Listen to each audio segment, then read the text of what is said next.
పరమాత్మయుండి అవసరం లేని పంచాయతీని నెత్తిమీద వేసుకొని మరీ వచ్చి, వరే మీరు యుద్ధం చెయ్యకండ్రా, మీరు అర్ధరాజ్యాన్ని వాళ్ళకి ఇచ్చివేయవలసినది అని చెప్పిన ఒక ప్రతిపాదనను పూర్తిగా తిరస్కరించటమే కాకుండా, ఆయన విభూతి తత్వాన్ని చూసిన తర్వాత కూడా చలించని దుర్యోధనుడు పట్ల జాలి ఎందుకు చూపించాలి? కుంతి కృష్ణుణ్ణి చూసి, కృష్ణ నువ్వు చేయవలసినది నువ్వు చేసావు, నాకు చాలా ఆనందంగా ఉంది. కాబట్టి ఎప్పుడూ ధర్మమునందే పూనిక ఉన్న నా కొడుకులు ఇప్పుడు వాళ్ళింకా కాముగా ఉండాల్సిన అవసరం ఏమీ లేదు. భానుమతి స్వయంవరం. భానుమతి ఎవరంటే కళింగరాజు కూతురు. సో అలాంటి భానుమతి స్వయంవరానికి కర్ణుణ్ణి పట్టుకొని వెళ్తాడు దుర్యోధనుడు. భానుమతి ఒక హారాన్ని తీసుకొని వచ్చి ఇరుపక్కలా ఉన్న రాజులని చూసి ఆవిడికి ఎవరు నచ్చుతారో వాళ్ళని వరిస్తుంది. కాబట్టి ఆమె నడుచుకుంటూ వెళ్ళి కర్ణుణ్ణి దాటి దుర్యోధన్ని దాటి ఇంకా ముందుకు వెళ్ళిపోతుంది. దుర్యోధనుడు అహం దెబ్బతింది. ఇప్పుడు నన్ను రిజెక్ట్ చేస్తావా నువ్వు? ఆ సభలో అందరి ముందు వెళ్ళి భానుమతి చెయ్యి పట్టుకొని లాగి తీసుకొని వచ్చి తన రథంలో వేసుకొని పారిపోతాడు అక్కడి నుంచి. కృష్ణుడి యొక్క ఔన్నత్యం చూడండి. చివరాఖరికి ఒక అవకాశం ధృతరాష్ట్రుడికి ఇచ్చాడు, గాంధారికి ఇచ్చాడు, దుర్యోధనుడికి ఇచ్చాడు, కర్ణుడికి కూడా ఒక్క అవకాశం ఇస్తే ఇప్పుడు కర్ణుడు అతను తీసుకున్న డెసిషన్ మీద ఈ 18 అక్షోహిణీల సైన్యం యొక్క జీవితం ఆధారపడింది. కర్ణుడు కృష్ణుడు ఇప్పుడు వాళ్ళు బయలుదేరి వెళుతున్నారు. ఇవాళ నేను నిన్ను తీసుకొని వచ్చి ఈ రథం ఎక్కించుకొని నీతో కుశల ప్రశ్నలు నేను మాట్లాడుతున్నానంటే కర్ణ, కేవలం నువ్వొక్కడివి మారితే దుర్యోధనుడు ఈ యుద్ధం నుంచి ఉపసంహరించుకుంటాడు. కర్ణుడు మాట్లాడే ఫస్ట్ డైలాగ్ ఏంటంటే, సమస్త కాలజ్ఞానాన్ని, గ్రహకూటమిని, జరుగుతున్న పరిస్థితులన్నీ చూస్తే కృష్ణ, ఖచ్చితంగా ఏదో ఒక విపత్తు గోచరిస్తుంది ఇక్కడ. కాబట్టి యుద్ధం ఖచ్చితంగా వస్తుంది. అందరికీ నమస్కారం. Welcome to KC talks. నేను Aparna Nalluri, vice president of Lipi Epics. Lipi ఎపిక్స్లో మహాభారత ఆడియోలన్నీ పూర్తిగా 18 పర్వాలు వినటానికి మేము అందిస్తున్నాము. దయచేసి మీరందరూ డౌన్లోడ్ చేసుకొని మహాభారతాన్ని ఎలా అయితే కేసీ గారు చెప్తుంటే విని తరిస్తున్నారో అలాగే మమ్మల్ని కూడా ఆదరిస్తారని కోరుకుంటున్నాము. ఇక కేసీ టాక్స్లో మనం చూసాం, లాస్ట్ ఎపిసోడ్లో కృష్ణ చైతన్య గారు ఉద్యోగ పర్వంలో అతి ముఖ్యమైన ఘట్టం, కృష్ణుడు ఏకంగా ఆ విష్ణువే శ్రీకృష్ణుడిగా రాయబారానికి వచ్చి యుద్ధం వద్దు అని దుర్యోధనుడికి చెప్పటం, దుర్యోధనుడు వినకుండా పైగా కృష్ణుడినే బంధించాలని అనుకోవటం, అప్పుడు శ్రీకృష్ణుడు అర్ధవిశ్వరూపాన్ని అక్కడ సభలో అందరికీ చూపించటం. ఈ ఘట్టాలన్నీ కూడా కృష్ణ చైతన్య గారు చెప్తుంటే మనందరం విని తరించాం కదా. ఆ తరువాత ఇంకా ముఖ్యమైన ఘట్టాలు ఉన్నాయి. ఆ ఘట్టాల గురించి తెలుసుకోవటానికి మనం కృష్ణ చైతన్య గారిని పలకరించి ఆయన మాటలతోనే విందాం. నమస్తే కృష్ణ చైతన్య గారు. నమస్తే అండి. సో కృష్ణ చైతన్య గారు ఎంతో అద్భుతంగా ఉద్యోగ పర్వ ఘట్టాలని మీరు అందరికీ వివరిస్తున్నారు. మనం ఈరోజు కూడా ఉద్యోగ పర్వం గురించి మీరు శ్రీకృష్ణుడి రాయబారం తర్వాత జరిగిన ఘట్టాల గురించి చెప్పబోతున్నారు. అయితే దానికంటే ముందు ఈరోజు మీతో ఇలా మనం పాడ్కాస్ట్ చేసే అవకాశం వచ్చింది కాబట్టి, మీ ప్రోగ్రామ్స్ అన్నీ చూస్తున్నప్పటి నుంచి నాకు ఒక ప్రశ్న ఉందన్నమాట. ఐ థింక్ చాలామంది కూడా ఇది అడగాలని అనుకుంటూ ఉండొచ్చు. ఈ ఒక్క ప్రశ్న అడుగుతాను, ఆ తర్వాత మనం ఉద్యోగ పర్వం టాపిక్లోకి వెళ్దాం. సో మామూలుగా వేదవ్యాసుడు పురాణాలు ఎన్నో రాశాడు, అష్టాదశ మహాపురాణాలు అంటారు కదా. అలా పురాణాలలో కూడా మహాభారతం, రామాయణం, భాగవతం ఇలా మనం చెప్పుకోవడానికి ఎన్నో ఉన్నాయి.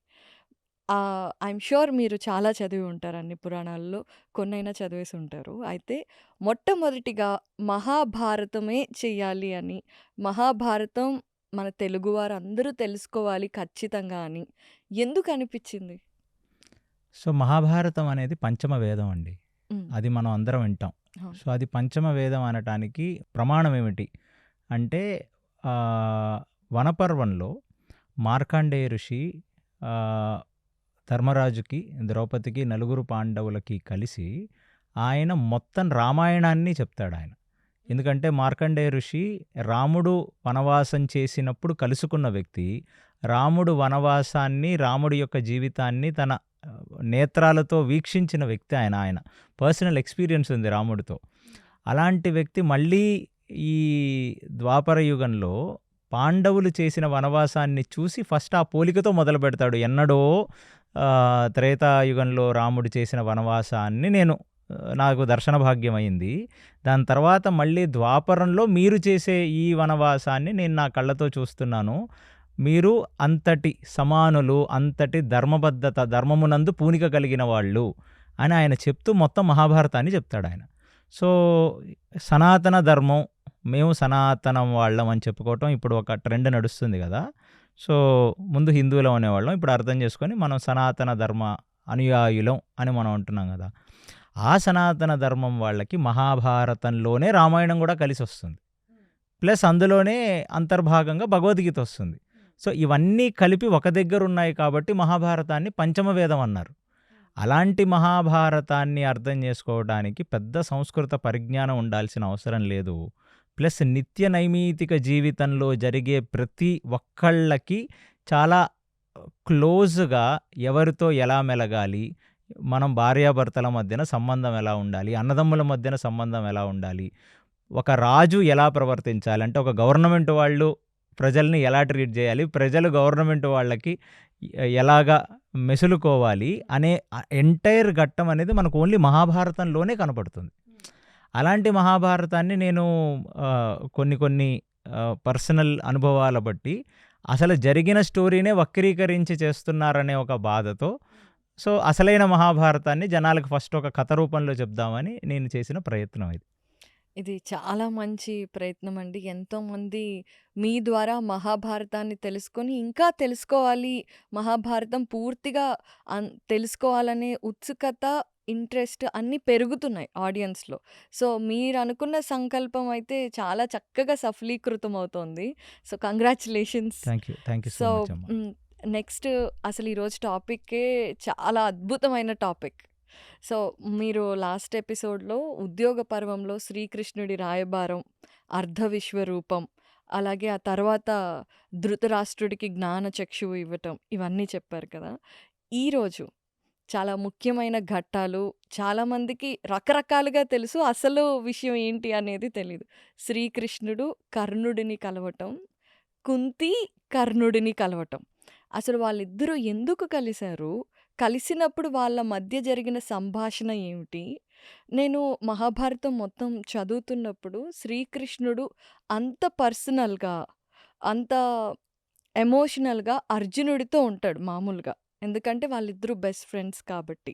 ధర్మరాజు వీళ్ళందరితో ఏదన్నా అవసరమైనప్పుడు చక్కగా సలహాలు ఇయ్యటం అవన్నీ ఉంటాయి. కానీ ఫస్ట్ టైం కర్ణుడితో అంత ప్రైవేట్ టైంలో అంత గొప్ప కాన్వర్జేషన్ ఒకటి శ్రీకృష్ణుడి ద్వారా జరిగింది.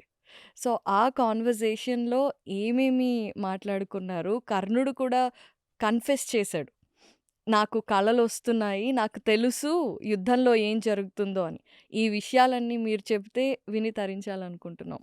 సో శ్రీకృష్ణుడి యొక్క అర్ధ విశ్వరూప సందర్శన యోగాన్ని అక్కడ ఉన్న వాళ్ళందరూ వాళ్ళ పాత్రతని బట్టి, వాళ్ళ తారతమ్యాన్ని బట్టి వాళ్ళు వీక్షించినట్టుగా మనకు వేదవ్యాసుల వారు చెప్తున్నారు. అసలు విశ్వరూప సందర్శన యోగం అనేది అన్నిటికంటే అద్భుతమైన యోగం భగవద్గీతలో. ఎందుకంటే అజ్ఞానంతో ఒక జీవి కళ్ళు మూసుకుపోయినప్పుడు ఎన్ని సలహాలు ఇచ్చినా ఆ సలహాలని పాటించలేని పరిస్థితిలో ఒక జీవుడు తన యొక్క అంతర్ముఖంగా క్లోజ్ అయిపోయాడు. అతను అంటే అంత బద్ధత్వంలోకి వెళ్ళిపోయాడు ఆ జీవుడు. అంత మనం చెప్తాం కదా, అజ్ఞానతిమిరాంధస్య జ్ఞానాంజన శలాకయ చక్షురునుమిలితమేన తస్మై శ్రీ గురవే నమః. అలా అజ్ఞానాంధకారంలో ఒక జీవుడు వెళ్ళిపోయినప్పుడు అతనికి మళ్ళీ ఆ కళ్ళు తెరిపించటం, జ్ఞానంతో కళ్ళు తెరిపించటం అనే ఒక ప్రక్రియే ఇక్కడ ఆ ఎంటైర్ సభలో అందరికీ కూడా ఆయన ఆ జ్ఞానచక్షువులతో జ్ఞానచక్షువులు ఇచ్చి చూపిస్తున్నాడు. అందులో పుట్టి గుడ్డివాడైన ధృతరాష్ట్రుడికి మాంసపు చక్షువులతో ఎలాగో చూడలేరు. అసలు ఫస్ట్ ఆఫ్ ఆల్ శ్రీకృష్ణుడి యొక్క ఈ అర్ధ విశ్వరూప సందర్శన యోగాన్ని అందరూ ఒకేలాగా వీక్షించలేదు అనేది మహాభారత తాత్పర్య నిర్ణయమునందు మధ్వాచార్యులు వారు చెప్తున్నారు. హ్మ్. ఎందుకంటే మీరు ఒక గోదావరికి మీరొక గ్లాస్ తీసుకెళ్తే మీకు గ్లాసు నీళ్ళొస్తాయి. ఒక జగ్గు తీసుకెళ్తే జగ్గు నీళ్ళొస్తాయి. ఒక బిందె తీసుకెళ్తే బిందె నీళ్ళు, ఒక పెద్ద గంగాళం తీసుకెళ్తే ఆ గంగాళం నిండా నీళ్ళొస్తాయి గదా! అంటే ఎవరి పాత్రతని బట్టి వాళ్ళు ఆ యొక్క నీళ్ళని సమీకరించుకోగలరు గదా! అలాగే జీవుడికి ఒక పాత్రత ఉంటది. ఆ పాత్రత ఏమిటి అంటే ధర్మమునందు ఆ జీవుడికి ఉన్న నిష్ఠే వాడి యొక్క పాత్రత.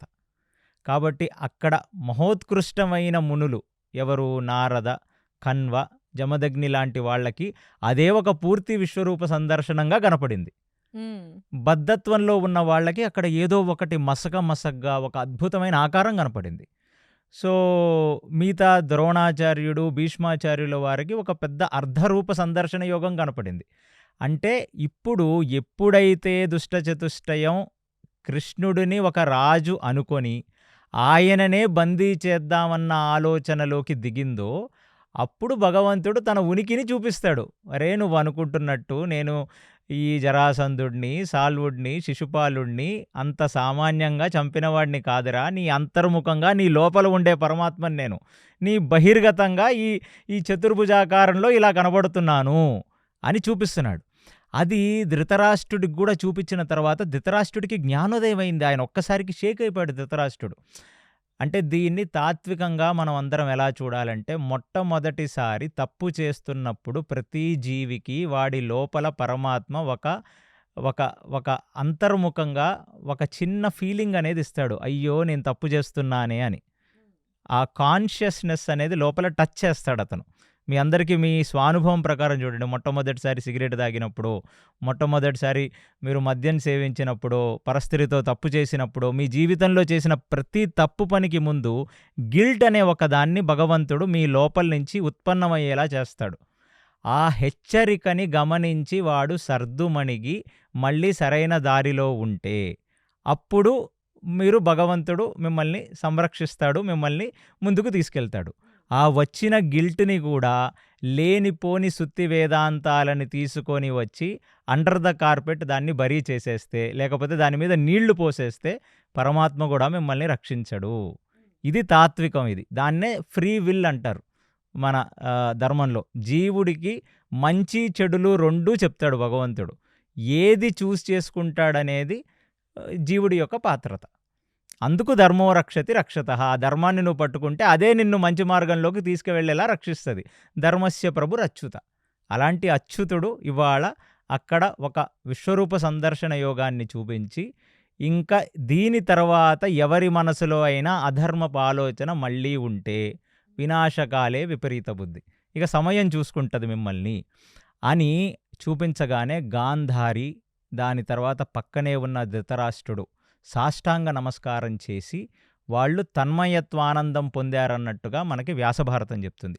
ద్రోణాచార్య, కృపాచార్య, భీష్మాచార్యులు లాంటి వాళ్ళందరూ కూడా అక్కడ స్వామివారి నిజస్వరూపాన్ని ఎరిగి అటు తిరిగి ఈ దుష్టచతుష్టయాన్ని చూడగానే అప్పటికీ దుష్టచతుష్టయం ఇది ఒక పెద్ద మాయ అనుకుంటుంది. ఏదో ఒక కృష్ణమాయ అని మనం ఎలాగైతే అనుకుంటామో, అమ్మ కృష్ణుడు మనం మాయగాడు అనుకున్నాం, ఆఖరికి ఇక్కడ సంధికి వచ్చి మాకు ఎగెయిన్స్ట్గా మాట్లాడుతున్నప్పుడు మేము ఎప్పుడైతే బందీం చేద్దాం అనుకున్నాం మళ్ళీ ఒక మాయ చూపించాడు. ఆ మాయను చూసి జనాలంతా తత్తిరి వెత్తిరైపోతున్నారు అక్కడంతా అని. కానీ భయం కలిగింది ఈ దుర్యోధనుడికి, కర్ణుడికి, శకునికి, దుశ్శాసనుడికి. మనం పెట్టుకుంటున్నది మంచిది కాదు అనే ఒక భయం అయితే వాళ్ళలో కలిగింది. కృష్ణుడు అంటే న్యాచురల్లీ అందరి రాజుల్లోనూ భయం ఉంది. సో భగవంతుడు ఇచ్చిన చివరాఖరి అవకాశం. ఇలాంటి ఒక అవకాశం ఇచ్చిన తర్వాత మిమ్మల్ని ప్రేక్షకులుగా నేను అడుగుతున్నా, చాలా యూట్యూబ్ రీల్స్ అవి చూస్తుంటారు, మళ్ళీ గాంధారికి కృష్ణుడిని శపించే రైట్ ఉందా? ఆబ్వియస్‌గా లేదు. ఎందుకంటే తల్లి వచ్చి దుర్యోధనుణ్ణి నాయన నా మాట విని వాళ్ళకి సగరాజ్యం నువ్వు ఇచ్చివేయవలసినది అని చెప్తే కోపంగా బయటికి వెళ్ళి కృష్ణుడినే బందీం చేద్దాం అనుకున్న వ్యక్తి. కృష్ణుడు ఇప్పుడు నాయనా నువ్వు అనుకుంటున్నట్టు నేను సామాన్యమైన రాజుని కాదు. నా విభూతి యోగం ఇలాంటిది. నా యొక్క పరతత్వం ఇలాంటిదని చెప్పిన తర్వాత కూడా వాడు వినకపోతే అది ఎవరి తప్పు? దుర్యోధనుడి తప్పు. ఏ జీవి గూడా అలా లోపలొచ్చిన ఒక గిల్ట్‌ని ఇగ్నోర్ చేసి ముందుకు తప్పు చేసేద్దామని ఎళ్తే అది వాడి తప్పు. దానికి పరమాత్మని ఎలా దూషించగలరు మీరు? సో, కృష్ణుడు ఎలా లిటరల్లీ కౌరవుల్ని సంహరించిన వాడవుతాడు? పరమాత్మయుండి అవసరం లేని పంచాయితీని నెత్తి మీద వేసుకొని మరీ వచ్చి, ఒరేయ్ మీరు యుద్ధం చెయ్యకండ్రా, మీరు అర్ధరాజ్యాన్ని వాళ్ళకిచ్చివేయవలసినది అని చెప్పిన ఒక ప్రతిపాదనను పూర్తిగా తిరస్కరించటమే కాకుండా, ఆయన విభూతి తత్వాన్ని చూసిన తర్వాత కూడా చలించని దుర్యోధనుడు పట్ల జాలి ఎందుకు చూపించాలి? కర్ణుడి మీద ఎందుకు జాలి చూపించాలిక్కడ? అయినా కూడా కృష్ణుడు జాలి చూపించే కదా! మళ్ళీ పర్సనల్‌గా కర్ణుడికి నచ్చ చెప్పడానికి అది వెళ్ళాడు. అది చెప్తాను నేను. హ్మ్. బట్ మనుషులందరూ గూడా గాంధారి శపించింది. కృష్ణుడిని నువ్వు దగ్గరుండి చంపించావు అంటే ఆయన చేసిందేముంది? ఇలాగే జీవి గూడా ఏంటంటే మంచి చెప్పిన పరమాత్మని విస్మరించి వాడు పెడద్రోవున పడతాడు. మళ్ళీ ఎక్కడ కాళ్ళు విరుగ్గొట్టుకున్న తర్వాత భగవంతుడా నువ్వు నాకెందుకు ఈ శిక్షనిచ్చావని అడుగుతాడు మళ్ళీ. అవును. అవును. సో, ఇదే అది తాత్వికంగా మీరు అర్థం చేసుకోవడానికి. సో, అలాంటిది ఇంకా ఫైనల్ క్లైమాక్స్ అయిపోయింది. కాబట్టి ఆ విశ్వరూప సందర్శనాన్ని ఉపసంహరించుకొని అతను ఒక్కసారిగా ఆ అన్ని భుజాలు, అన్ని తలలు, అన్ని తొడలు కింద పెద్దగా విస్తరించిన దాన్ని చూసి అక్కడ అన్ని ఆహాకార, ఓహోకారాలు కూడా వచ్చాయి. అంటే చూసి తట్టుకోలేరు అలాంటి ఒక విభూతి యోగాన్ని, అలాంటి ఒక అద్భుత దృశ్యాన్ని అందరూ చూడలేరు. అసలు మాంసం నేత్రాలు భరించలేవు వాటిని. ఆ హ్మ్. ఫోకస్ హ్మ్. సడన్‌లీ ఒక పెద్ద లైట్ పడితే మీరెలా చూడలేరో అలాగున్నదాన్ని ఆయన ఉపసంహరించుకొని, అందరు జీవులు ఒక్కసారిగా సభ మొత్తం ఒక తన్మయత్వానంద భరితులై, ఆ జ్ఞానాన్ని ఒక అద్భుత ఆశ్చర్యార్థకంగా జనాలందరూ చూస్తూ సాష్టాంగ నమస్కారాలు పొంది అందరూ కింద పడిపోయి ఉన్నారు అందరూ. సో, అందరూ నిదానంగా లెగిశారు. లెగిసిన తర్వాత ధృతరాష్ట్రుడిని చూసి ధృతరాష్ట్ర నేను చెయ్యవలసినది నేను చేశాను. మిగతాది సమయం తన పని తను చేసుకొని వెళ్ళిపోతుంది అని గాంధారికి, ధృతరాష్ట్రుడికి వెళ్ళొస్తానని చెప్పి ఆయన సభ వదిలేసి బయటికి వచ్చాడు. ఇప్పుడు బయటికి వచ్చిన వెమ్మటనే ఆయన ముందు నిలబడిన మొట్టమొదటి వ్యక్తి ఎవరయ్యా అంటే కుంతి. సో, కుంతికి మాటిచ్చాడు. అమ్మా నువ్వేమీ ఇబ్బంది పడొద్దు. నేను ఇక్కడ సంధి చేసుకుందామనే నీ కొడుకు అనుకున్నట్టుగా సంధి చేసుకుందాం అనే వచ్చాను. కానీ చెప్పాల్సింది నేను చెప్పాను. అంటే దూతగా ఆయన చెప్పవలసిందే చెప్తాడు. ఇప్పుడు వాళ్ళ నిర్ణయాన్ని వాళ్ళు నిర్ణయించుకొని మెసేజ్ పంపియాలి. లేదు మేము యుద్ధానికెళ్తామని చెప్పాలి. దూతగా నేనొచ్చాను. కానీ నేను నీకొక మాట చెప్తున్నాను. ఎప్పుడు కూడా కృష్ణుడు అంటే వ్యాస భారతంలో కూడా ఇంతకంటే కఠినమైన శబ్దాలు వ్యాసుడు ఉపయోగించలేదు. ఈ సంధికి వచ్చినప్పుడు నేను వీళ్ళతో మాట్లాడిన తర్వాత నాకొకటి అర్థమైంది. మనుషులు కొవ్వెక్కి ప్రవర్తిస్తున్నారిక్కడ. హ్మ్. వాళ్ళకి రాజ్యదాహం పెరిగిపోయి, ఆ పరాయి సొమ్ముని కూచొని తినటం అనేది మరిగి, వాళ్ళ బుద్ధి వక్రించి కొవ్వు పట్టి ఉన్నారు వీళ్ళు. నన్నయ్య గారు కూడా చాలా క్లియర్‌గా చెప్తారిది ఆంధ్ర మహాభారతంలో. అని కుంతికి కృష్ణుడే చెప్తున్నాడు. అనగానే కుంతి కృష్ణుడిని చూసి కృష్ణ నువ్వు చేయవలసినది నువ్వు చేశావు. స్వామి కార్యం చేసేశాడు. స్వకార్యం ఎప్పుడు చెయ్యాలి వీళ్ళంతే. కాబట్టి నాకు చాలా ఆనందంగా ఉంది. కాబట్టి ఎప్పుడూ ధర్మమునందే పూనిక ఉన్న నా కొడుకులు ఇప్పుడు వాళ్ళింక కామ్‌గా ఉండాల్సిన అవసరం ఏమీ లేదు. దీని తర్వాత ఇంక వాళ్ళు ఖచ్చితంగా గుండెల మీద రాయి వేసుకొని యుద్ధం చేసేయొచ్చు. ఇప్పుడు వరకు ఎక్కడో ఒక సాఫ్ట్ కార్నర్ ఉంది. అయ్యో మా పెద్దనాన్న, అయ్యో మా పెద్దనాన్న బిడ్డలనే ఒక జాలి, ఒక సాఫ్ట్ కార్నర్ ఉంది. దీని తర్వాత ఇంక పరమాత్మ లాంటి వ్యక్తి ఎళ్లి చెప్పి ఆ విశ్వరూపాన్ని చూపించి మరీ జ్ఞానబోధ చేసిన తర్వాత కూడా వినకపోతే, ఇంకా చెప్పగా వినకపోతే చెడగా చూడమన్నారు. హ్మ్. సో, ఇప్పుడు కుంతి అదే మాట అంది. నువ్వు చెయ్యవలసినది నువ్వు చేశావు. అనగానే అక్కడ కృష్ణుడు కుంతికి నువ్వు ఏమీ బాధపడొద్దు. అంత ముందు మంచి రోజులే వస్తాయి అని నేను నీకు చెప్పాను గదా అంతఃపురంలో. అలాగే ముందు పాండవులకంతా మంచి రోజులే ఉన్నాయి అని నీ యోగక్షేమాలని ఎలా ఉన్నాయో కనుక్కోమన్నారు. కాబట్టి నీ యోగక్షేమాలని నేను చెప్తాను వాళ్ళకి, పాండవులకని చెప్పి అక్కడి నుంచి బయలుదేరుతుండగా ఆఖరిసారిగా ద్రోణాచార్యుడు, భీష్ముడు ఇద్దరు కూడా ఆయన చేతులు పట్టుకొని ఆయన్ని నమస్కరించారు. అక్కడ భీష్ముడి యొక్క కళ్ళల్లో చూడగానే కృష్ణుడికి అర్థమైంది త్యాగం. అంటే అసలు మీరు అందరూ అనుకోవచ్చు, అసలు భగవంతుడే ఈ సంధికి ఎందుకు వచ్చాడు?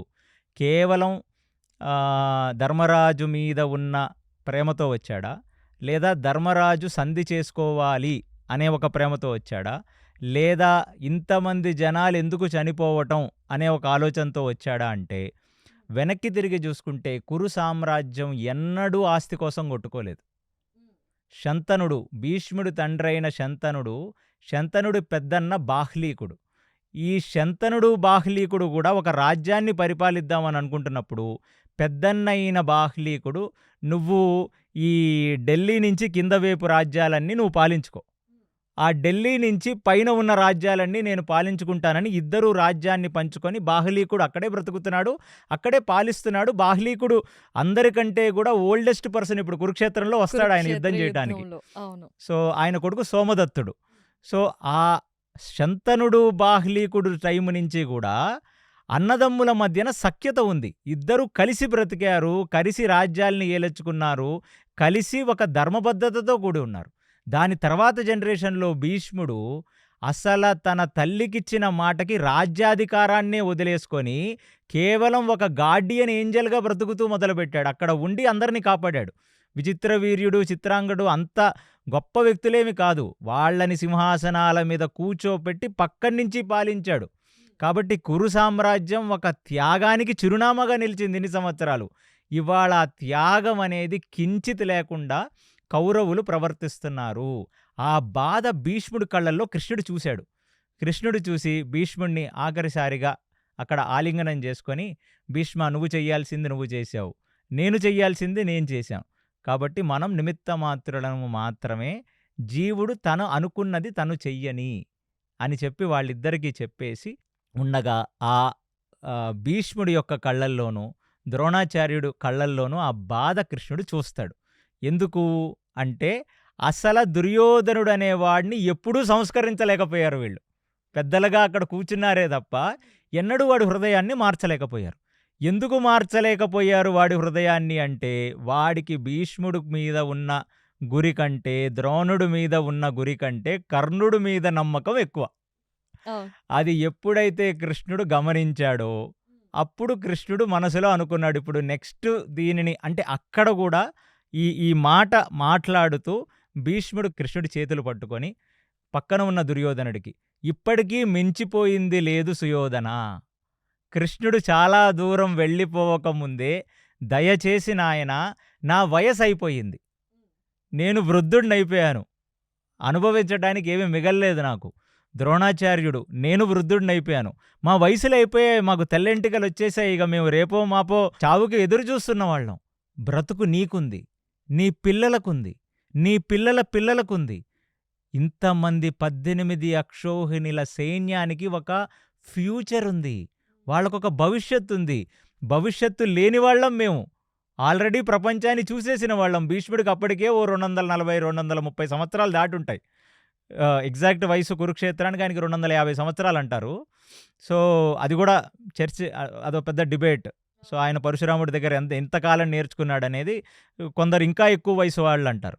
సో అలాంటిది వాళ్ళు వృద్ధులైపోయారు, కురు వృద్ధులని వాళ్ళకు పేరే పెట్టాం మనం. కాబట్టి దయచేసి ఇంకొక్కసారి సుయోధన ఆలోచించుకోవలసినది అని చెప్పగానే అప్పటికి మదం బాగా ఎక్కి, కృష్ణుడు చెప్పినట్టు కొవ్వు బాగా పట్టి, ఈ రాజ అంతఃపురంలో అనుభవించిన భోగం, తిన్న భోజనం యొక్క మదం ఎక్కి అప్పటికీ కృష్ణుడిని కోపంగా చూస్తూ నించుండిపోతాడు దుర్యోధనుడు. కాబట్టి ఇంకా చివరాఖరి ప్రయత్నం భీష్ముడిని చూసి అప్పుడు ఇక రథంలోకి ఎక్కుతున్నప్పుడు కరెక్ట్గా అదే టైంకి కర్ణుడు దుర్యోధనుడు వెనకాల నించొని ఉంటాడు. ఆ కర్ణుడిని, ఏమయ్యా కర్ణ, ఇక్కడితోనే వీడుకోవాలా, లేకపోతే కొంచెం దూరం వచ్చి సాగనంపుతావా నన్ను అంటాడు. అసలు కృష్ణుడు ఇప్పుడు వరకు దుష్ట చతుష్టయంలో ఎవరితో మాట్లాడినట్టుగా మనకి మహాభారతంలో మహాభారతంలో లేదు. లేదు. అలాంటిది ఫస్ట్ టైము దుర్యోధనుడు వెనకాల నించున్న కర్ణుడిని పిలిచి కొంచెం సాగనంపాలి కదా నువ్వు. అంటే పూర్వం కొంచెం ఆత్మీయతలు బాగా ఉన్నప్పుడు కారెనకాల పరిగెత్తేవాళ్ళు టాటా చెప్పుకుంటూ. సో, అలాగా ఇప్పుడు కర్ణుడు వచ్చి ఇతన్ని సాగనంపాలి కొంచెం దూరం. అంటే ఈ హస్తినాపురం పొలిమేరలు దాటే వరకు అతను సాగనంపి రావాలి అనేది కృష్ణుడి యొక్క ఉద్దేశం. అనగానే వై మీ అని అని అటు ఇటు చూస్తున్నాడు కర్ణుడు. నన్నేనా పిలిచింది అని. నిన్నేనయ్యా కర్ణ, ఒకసారి రావయ్యా, చాలా రోజులైంది, నన్ను అలాగా సాగనంపుదు గాని అని చెప్పి సాత్యకిని రథం దించేసి కర్ణుడిని రథం మీద ఎక్కించుకొని టాటా దుర్యోధన టాటా అందరికీ బాయ్ అని చెప్పి ఇప్పుడు కర్ణుడు కృష్ణుడు వెనకాల వస్తున్న రథాల్లో సాత్యకి, దాని తర్వాత కర్ణుడి యొక్క రథం అంతకంటే వెనకాల వస్తుంది. ఇప్పుడు వాళ్ళు బయలుదేరి వెళుతున్నారు. వెళ్ళిపోతున్నప్పుడు మొత్తం హస్తిన అంతా కూడా ఈ కృష్ణుడు వచ్చిన రాయబారం కూడా నిలవలేదు కాబట్టి ఖచ్చితంగా యుద్ధం వస్తుందని ఒక బాధతో సాగనంపారన్నట్టుగా వ్యాసభారతం చెప్తుంది. అక్కడి నుంచి దాటాడు ఆయన హస్తిన, ఆ సామ్రాజ్యపు పొలిమెరలు దాటి బయటికి వెళ్ళిన తర్వాత, ఏమిటయ్యా కర్ణ, నీతో ఎన్నో రోజుల నుంచి నేను మాట్లాడదాం అనుకుంటున్నాను, కాబట్టి నీ ప్రవర్తన చాలా విచిత్రంగా ఉంది, కాబట్టి నేను నిన్నొకటి చెప్తాను నీకు. నువ్వు ఎవరి కొడుకువో నీకు తెలుసా? ఇది ఫస్ట్ ప్రశ్న కర్ణుడిని అడిగేది. అడగగానే కర్ణుడు ఏమీ మాట్లాడు, ఎందుకంటే కర్ణుడే ఒక షాక్లో ఉన్నాడు. అంత పెద్ద విశ్వరూపాన్ని చూశాడు అతను కూడా. అంటే ఏదో పెద్ద తేజస్సుని చూశాడు, కృష్ణుడు చాలా గొప్పవాడన్న సంగతి అక్కడ తేటతెల్లం అయిపోయింది. కాబట్టి కృష్ణుడు అడుగుతున్న ప్రశ్న, అంటే ఇది కూడా మీరందరూ గమనించాల్సింది, ఒక జీవాత్మతో ఒక పరమాత్మ సంవాదనగా దీన్ని భావించండి మీరు. ఎక్సలెంట్. అవును. సో అప్పుడు కర్ణుడు చూసి అలాగా చూస్తుండగా, నువ్వు కుంతి యొక్క పూర్వాశ్రమంలో పుట్టిన పిల్లవాడివి. అంటే గృహస్థాశ్రమం, బ్రహ్మచారి, గృహస్థ, వానప్రస్థ, సన్యాసి, 4 ఆశ్రమాలు కదా. గృహస్థాశ్రమానికి ముందు పూర్వాశ్రమంలో పుట్టిన పిల్లవాడివి, సూర్య తేజస్సుతో పుట్టిన పిల్లవాడివి, నీకు తెలుసా ఈ సంగతి అనగానే, అంటే ఇది ఎప్పుడు తెలుసనేది వ్యాసభారతం చెప్పకపోయినా కర్ణుడు, నేను చాలా చోట్ల దీన్ని విన్నాను, నా వినికిడిలో ఉంది, నేనే కుంతి కొడుకునన్న సంగతి నాకు ముందు నుంచే తెలుసు అన్నట్టుగా చెప్తాడు అక్కడ. అదేం ఆయనకి సర్ప్రైజ్ కాదు. ఇక్కడ ఒక సందేహం నాకు. అంటే ఈ దీనికంటే ముందే సూర్యుడు కలలోకొచ్చి కర్ణుడికి చెప్తాడు కదా! ఇప్పుడు వరకు సూర్యుడు ఎప్పుడు కూడా కర్ణుడికి కుంతికి పుట్టిన వాడివే నువ్వని ఎక్కడ చెప్పలా. ఈవెన్ కవచకుండలాల దాంట్లో కూడా సూర్యుడు వచ్చి రేపు ఇంద్రుడు వస్తాడు, నువ్వు కవచకుండలాలు ఇవ్వద్దు అని వనపర్వంలో, అరణ్య పర్వంలో చెప్పినప్పుడు కూడా కర్ణుడికి నేనే నీ తండ్రినని చెప్పడు ఆయన. కానీ అతను సూర్యోపాసకుడు కర్ణుడు. ఆ నిత్యం సూర్యుడిని, ఆ మొదట సంధ్యావందనాది క్రియలు అంటే ప్రాతకాలమునందు ఉదయిస్తున్న సూర్యుడిని ఉపాసన చేస్తూ కూర్చొని అక్కడ జపతర్పాలు చేస్తూ ఉన్న కర్ణుడు మధ్యాహ్నము సంధ్య వరకు ఉపాసిస్తాడనేది, ఆయన ఉపాసన చేస్తాడనేది మనకు మహాభారతం చెప్తుంది. ఆయన అంత సూర్యోపాసకుడు ఆయన. కాబట్టి కానీ ఎక్కడ కూడా ఆయన కొడుకని ఒక చోట ఒకళ్ళు నిర్ఘాంతపోయేలా చెప్పరు. ఇక ముందు చెప్తాడు సూర్యుడు, దీని తర్వాత ఇన్సిడెంట్లో చెప్తాడు తప్ప అప్పటి వరకు చెప్పడు. కాబట్టి నాకు అంటే నేను వ్యాసభారతం చదువుతున్నప్పుడు, నువ్వు మొట్టమొదట ఎవరి పిల్లవాడివో నీకు తెలుసా అని ఇది చెప్తే కృష్ణుడు, నేను విన్నాను, నాకు ఇది కొంచెం లైట్గా హింట్ ఉంది, ఇది నాకు ఫుల్ సర్ప్రైజ్ అవునా అన్నట్టుగా లేదు కర్ణుడికి. నాకు ఈ హింట్ ఉంది ముందే, నాకు కొంచెం తెలుసు అన్నట్టుగానే కృష్ణుడికి చెప్పాడు. మరి తెలిసిన వాడివి ఎందుకయ్యా ఈ పని చేస్తున్నావు నువ్వు అంటే, నన్నేం చేయమంటావు కృష్ణ? పూర్వాశ్రమంలో నా తల్లి నన్ను కని నన్ను వదిలేసింది గంగలో. వదిలేసినప్పుడు ఈ సూతుడైన అతిరథుడు, రాధ ఇద్దరూ నన్ను పెంచారు. పెంచిన తర్వాత నన్ను ఎత్తుకోగానే రాధ యొక్క స్తనములు పొంగి నా వాత్సల్యంతో పాలొచ్చినట్టుగా నా తండ్రి నాకు చెప్పాడు. కాబట్టి నేను చాలా ఆహ్లాదకరంగా ఈ సూతుడైన అతిరథుడు ఇంట్లో, ఈ రాధ ఇంట్లో నేను మంచిగా పెరిగాను. నాకు బాల్యంలో ఎలాంటి ట్రామా లేదు. నన్ను అంత బాగా పెంచుకున్నారు వాళ్ళు.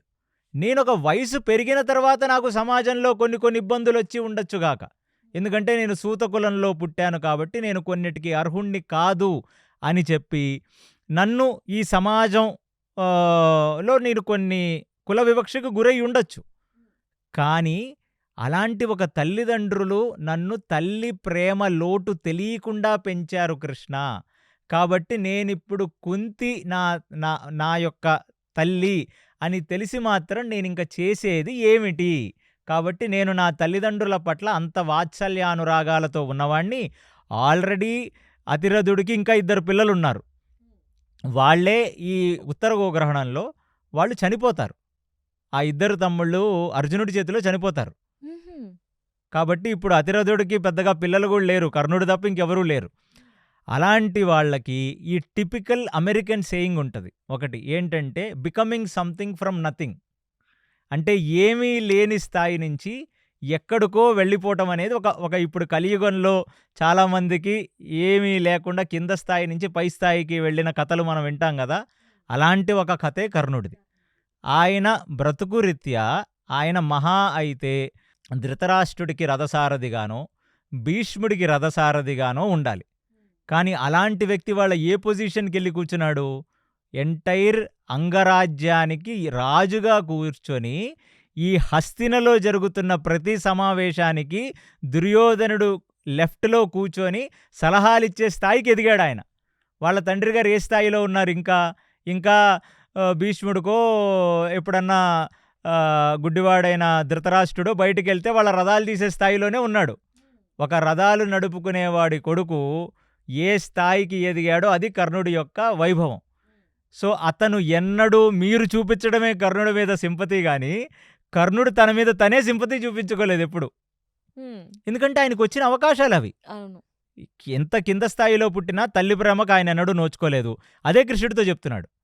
ఇప్పుడు తల్లని నేను తెలుసుకొని ఏం చేస్తాను? హ్మ్. ఎందుకంటే నా తల్లి, తండ్రి నన్ను బాగా పెంచారు. వాళ్ళ పిల్లల కంటే గూడా నాకెక్కువ ప్రాధాన్యత ఇచ్చి పెంచారు. ఇవాళ అలా పెంచినందుకు గాను వాళ్ళని తీసుకెళ్ళి నేను అంతఃపురాల్లో చూసుకుంటున్నాను నా తల్లిదండ్రిని. ఇంతకంటే సక్సెస్ ఏం గావాలి? చాలా మంచిది. కానీ నువ్వు అవన్నీ మర్చిపోయి ధర్మరాజుకు నేనెళ్ళి, నువ్వే పుట్టిన మొదటి సంతానం. నువ్వు ధర్మరాజుకి అన్నవి అనే సంగతి నేను పాండవులకు చెప్తే, పాండవులు ఖచ్చితంగా నిన్నే లీడర్‌ని చేస్తారు. అవును. ఈ మాట కూడా కృష్ణుడే చెప్తున్నాడు. కృష్ణుడి మాటల్ని మనం డీకోడ్ చేయట్లా. ఉన్నవి వాస్తవంగా మాట్లాడుకుంటున్నాం. కాబట్టి మరి నన్ను వెళ్ళి పాండవులకు చెప్పమంటావా? ఎందుకంటే నలుగురు తమ్ముళ్ళు కలిసి అన్న మాట జవదాటకుండా ఉన్నవాళ్ళు పాండవులు. అది వాళ్ళ వ్యక్తిత్వం. కానీ అందరికంటే పెద్దవాడివి నువ్వు అన్న సంగతి వాళ్లకు నేను చెప్తే నిన్నే రాజుని చేసి నీ వెనకాల వాళ్ళు నిలబడతారు. ఆ మాటికొస్తే నీకు ఒకడు గొడుగు పట్టుకుంటాడు, ఒకడు నీ కుడి చెయ్యి ఈ పక్కన నించుంటాడు, ఒకడు నీ రథం నడుపుతాడు. మొత్తం 5గురు పాండవులు నీకు సేవలు చేస్తారు అని అనగానే ఒక్క నిమిషం తల కిందకి దించుకుంటాడు కర్ణుడు. ఎందుకిది అంటే మీ అందరికీ అర్థం కావాల్సిన ఇంకొక పెద్ద పాయింట్ ఏంటంటే అందరిలోకి పెద్దవాడెవరు ఇప్పుడు ఈ జనరేషన్లో అంటే వీళ్ళందరికంటే 10-15 సంవత్సరాల పెద్దవాడు కర్ణుడు. అలాంటి పెద్దవాడు ఒకడికి దారి చూపించాలి. పెద్దవాడు అనేవాడు ఎందులో పెద్దవాడు? వయసులో పెద్దవాడు అయితే సరిపోదు కదా, బుద్ధిలో పెద్ద తరహా ఉండాలి కదా. అలాంటి పెద్దవాడు ఎవరికి సమకాలికుడు ఆయన అంటే ఆయన అందరిలో పెద్దవాడైన ధర్మరాజుకే ఆయన చాలా పెద్దవాడు. ఎందుకంటే వివాహ పూర్వాశ్రమంలో పుట్టిన వ్యక్తి. అంటే సుమారుగా ఒక 10 సంవత్సరాల గ్యాప్ ఉండుండొచ్చు ధర్మరాజుకి కర్ణుడికి కూడా. మరి దుర్యోధనుడు ఎవరి సమకాలికుడు అంటే భీముడి యొక్క సమకాలికుడు. అంటే దుర్యోధనుడు భీముడు ఒక ఏజ్ వాళ్ళు. కర్ణుడు ధర్మరాజు కంటే కూడా ఎప్పుడో 10 సంవత్సరాల కిందట పుట్టిన వ్యక్తి.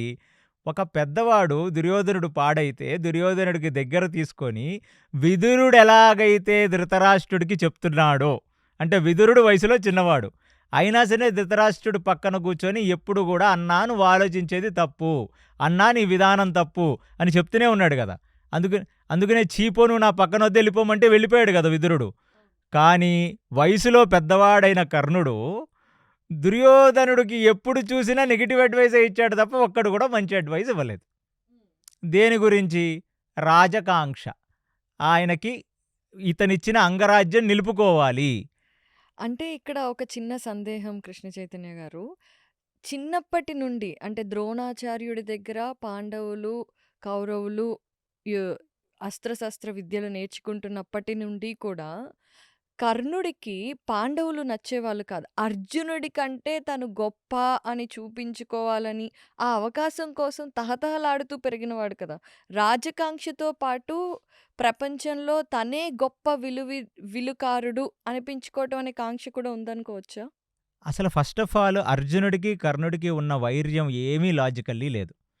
ఎందుకంటే వాళ్ళిద్దరూ ఒకళ్ళనొకళ్ళు ఎదురుపడి, ఒకళ్ళనొకళ్ళు తిట్టుకున్నట్టు, దుర్భాషలాడినట్టు చిన్నప్పటి నుంచి ఎక్కడా లేదు.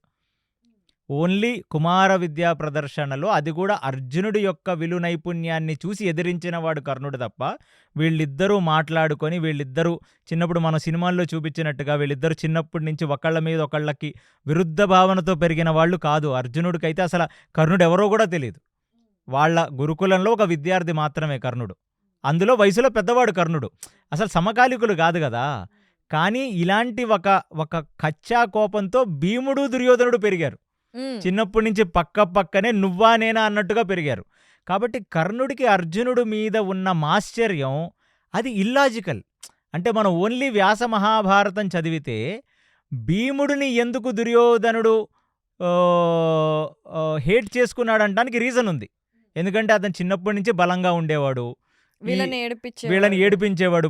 99 మంది కౌరవుల పిల్లలు వచ్చి భీముడిని కొంచెం వాళ్ళు పోక్ చేసిన, భీముడిని ఎగతాళి చేసిన, భీముడు వాళ్ళందరినీ మెడలు నొక్కేసి నీళ్ళల్లో ముంచేయటం, లేకపోతే చెట్టు మీదకి ఎక్కి వాళ్ళు పళ్ళవి కోసుకుంటే చెట్టు ఉప్పేసి కింద పడేయటం లాంటివి చేశాడు. కాబట్టి దుర్యోధనుడికి భీముడి మీద ఒక వైర్యం ఉందని మనం అనుకోవచ్చు.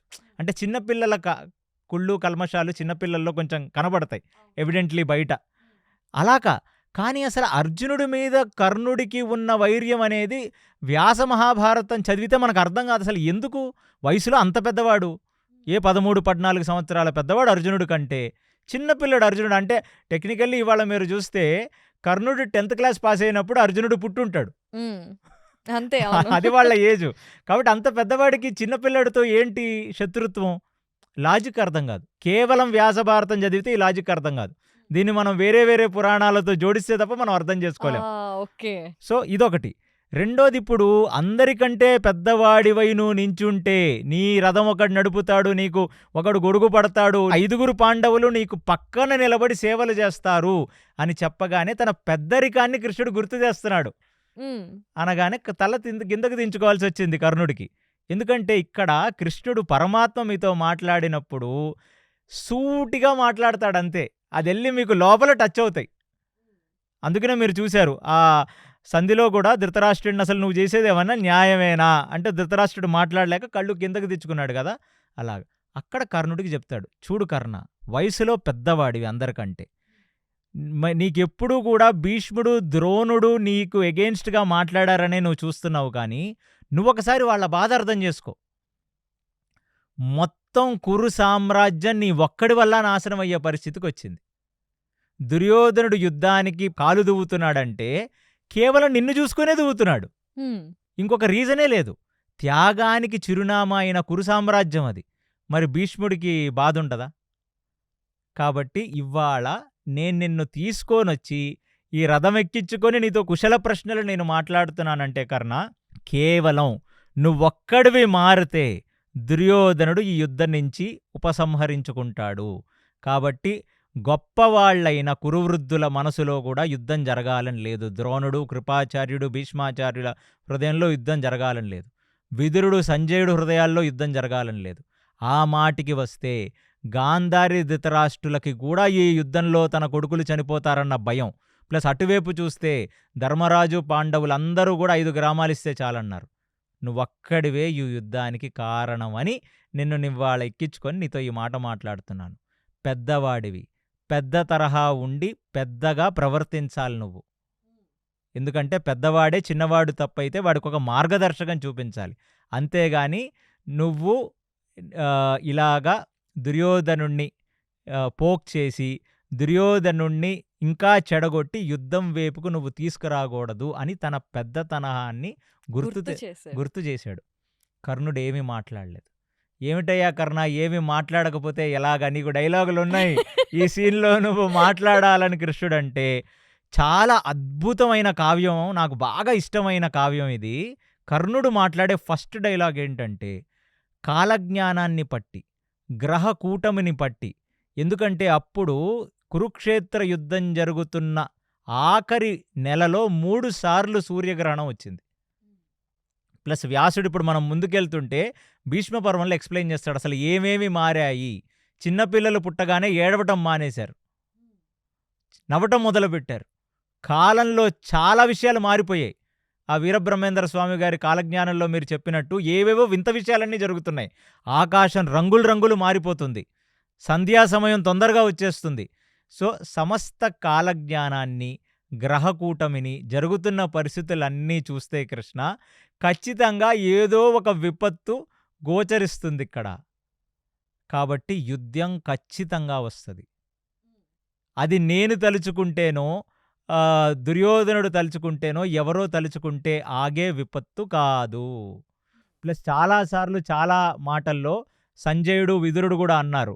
ఏమిటంటే ధర్మరాజుకి ఈ రాజసూయ యాగం ముందు నారదుడు, రాజసూయ యాగం తర్వాత వ్యాసుడు కలిసి 13 సంవత్సరాల తర్వాత అతి పెద్ద అక్షయం రాబోతుంది అని. కాబట్టి ఈ సకల లక్షణాలని చూస్తే యుద్ధం గోచరిస్తుంది కదా కృష్ణ. కాబట్టి నేనొకడిని దానికి నిమిత్త మాత్రుడిని అవుతున్నాను తప్ప నా ఒక్కడి వల్లనే ఇది జరగట్లేదు అంటే ఆత్మవంచన అంటారు దీన్ని. అంటే కృష్ణుడేంటంటే ఇప్పటికీ ఆ అక్షయాన్ని తొలగిద్దాం, అటువంటి యుద్ధాన్ని తొలగిద్దాం అని అతనంటుంటే, ఇతను సమస్త గ్రహకూటమి, కాలజ్ఞానం, జరుగుతున్న లక్షణాలన్నీ చూస్తుంటే ఏదో ఒక పెద్ద విపత్తు అయితే గోచరిస్తుంది కృష్ణ. దాన్ని మనం ఎలా అవాయిడ్ చేయగలం చెప్పు.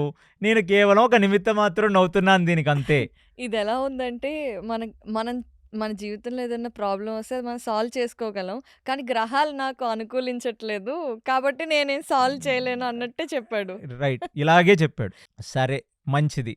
ఇంకా రెండో సంగతి ఏమిటంటే కృష్ణ, దుర్యోధనుడు, ధృతరాష్ట్రుడు, దుష్టచతుష్టయం చాలా నీచమైన వాళ్ళు. ఇది ఓపెన్ అప్ అయిపోతున్నాడు ఇప్పుడు. అంటే కర్ణుడు మనసులో ఏదో ఉంది, అతను బాగా బాధపడుతున్నాడనే సంగతి కృష్ణుడికి తెలుసు. ధర్మం ధర్మరాజు వేపే ఉంది. కాబట్టి ఇది నేనెలా చూస్తున్నానంటే కృష్ణ, ఇది ధర్మరాజు చేసే ఒక పెద్ద యజ్ఞం. ఎలా అయితే రాజసూయ యాగం చేశాడో ధర్మరాజు, అది నేను నా నేత్రాలతో వీక్షించిన వాణ్ణి. ఇప్పుడు అదే ఉపమానం, అదే ఎగ్జాంపుల్ చెప్తున్నాడు కృష్ణుడికి. ఏమనంటే ఇది ధర్మరాజు చేసే ఒక యజ్ఞం. అక్కడ రాజసూయ యాగానికి రిత్విక్కు, అంటే ప్రధాన పురోహితుడు, ప్రధాన రిత్విక్కు వ్యాస భగవానుడు. ఈ యజ్ఞానికి ప్రధాన రిత్విక్కు నువ్వే కృష్ణ. ఈ ఈ ఈ ఈ పోలిక చెప్తున్నాడు, వ్యాసభారతంలో ఉంది. సో, రాజసూయ యాగం ఇప్పుడు జరుగుతున్న యజ్ఞం చేయించేవాడు ధర్మరాజు. అక్కడ నిలబడి యజ్ఞం చేయించే రిత్విక్కువి నువ్వే. ఇప్పుడు ప్రధాన పురోహితుడుగా అక్కడ కూర్చొని హోమగుండం ముందు కూర్చున్నవాడు అర్జునుడు. ఆ నలుగురు 4 పక్కల కూర్చున్న నకుల, సహదేవుల, భీముల వారు అగ్నిగుండానికి 4 పక్కల కూర్చున్నారు. హోమగుండమే ధర్మము. అర్జునుడి యొక్క బాణాలే సమ్మిదలు. గాంధీవమే ఆ హవిష్షు, నెయ్యి పోసే నెయ్యి పోయటానికి మనం ఒకటి వాడతాం కదా ఆ యజ్ఞంలోకి, ఆ గాంధీవమే ఆ నెయ్యి పోసే ఒక పెద్ద. కాబట్టి ఇది ధర్మం. ఈ వేద అనురక్తితో, వేద పారాయణంతో జరుగుతున్న ఈ కంప్లీట్ యుద్ధం అనేది, ఈ హోమం అనేది ఖచ్చితంగా ధర్మం నిలబడే యుద్ధం. కాబట్టి ఈ యుద్ధంలో గెలిచేవాడు ధర్మరాజు మాత్రమే. ఈ యుద్ధంలో గెలిచేవాళ్ళు పాండవులు మాత్రమే. ఈ కురు వృద్ధులు ప్లస్ ఇటువైపు ఉన్న కౌరవులందరూ నాశనమైపోతారు. అది నా అంతరాత్మ క్లియర్గా చెప్తుంది. ఇది చాలా వింతగా అనిపించట్లేదు కర్ణుడు నోటి వెంట ఈ మాటలు? కర్ణుడి స్వభావం ఇది కాదు మామూలుగా అయితే. ఫర్ ద ఫస్ట్ టైం ఇలా ఓపెన్ అప్ అయ్యి ఇలా పాజిటివ్‌గా పాండవుల కోసం మాట్లాడాడు. ఎందుకు మాట్లాడాడంటే ఇప్పుడు అవతల వైపు ఉన్నది పరమాత్మ. పరమాత్మ.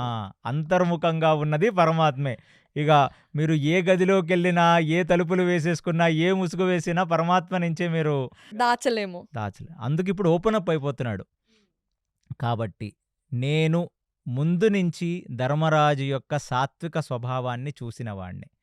ఇవ్వాల్టికి నువ్వు వాళ్ళ పక్కన ఉండి 7 అక్షోహిణుల సైన్యం ఉన్నా కేవలం 5 గ్రామాలిస్తే చాలు మేము ఏలుకుంటామని చెప్పిన ధర్మరాజెక్కడ, వాళ్ళు గెలుచుకొనొచ్చిన రాజ్యాన్ని అనుభవిస్తున్న దుర్యోధనాదులెక్కడ?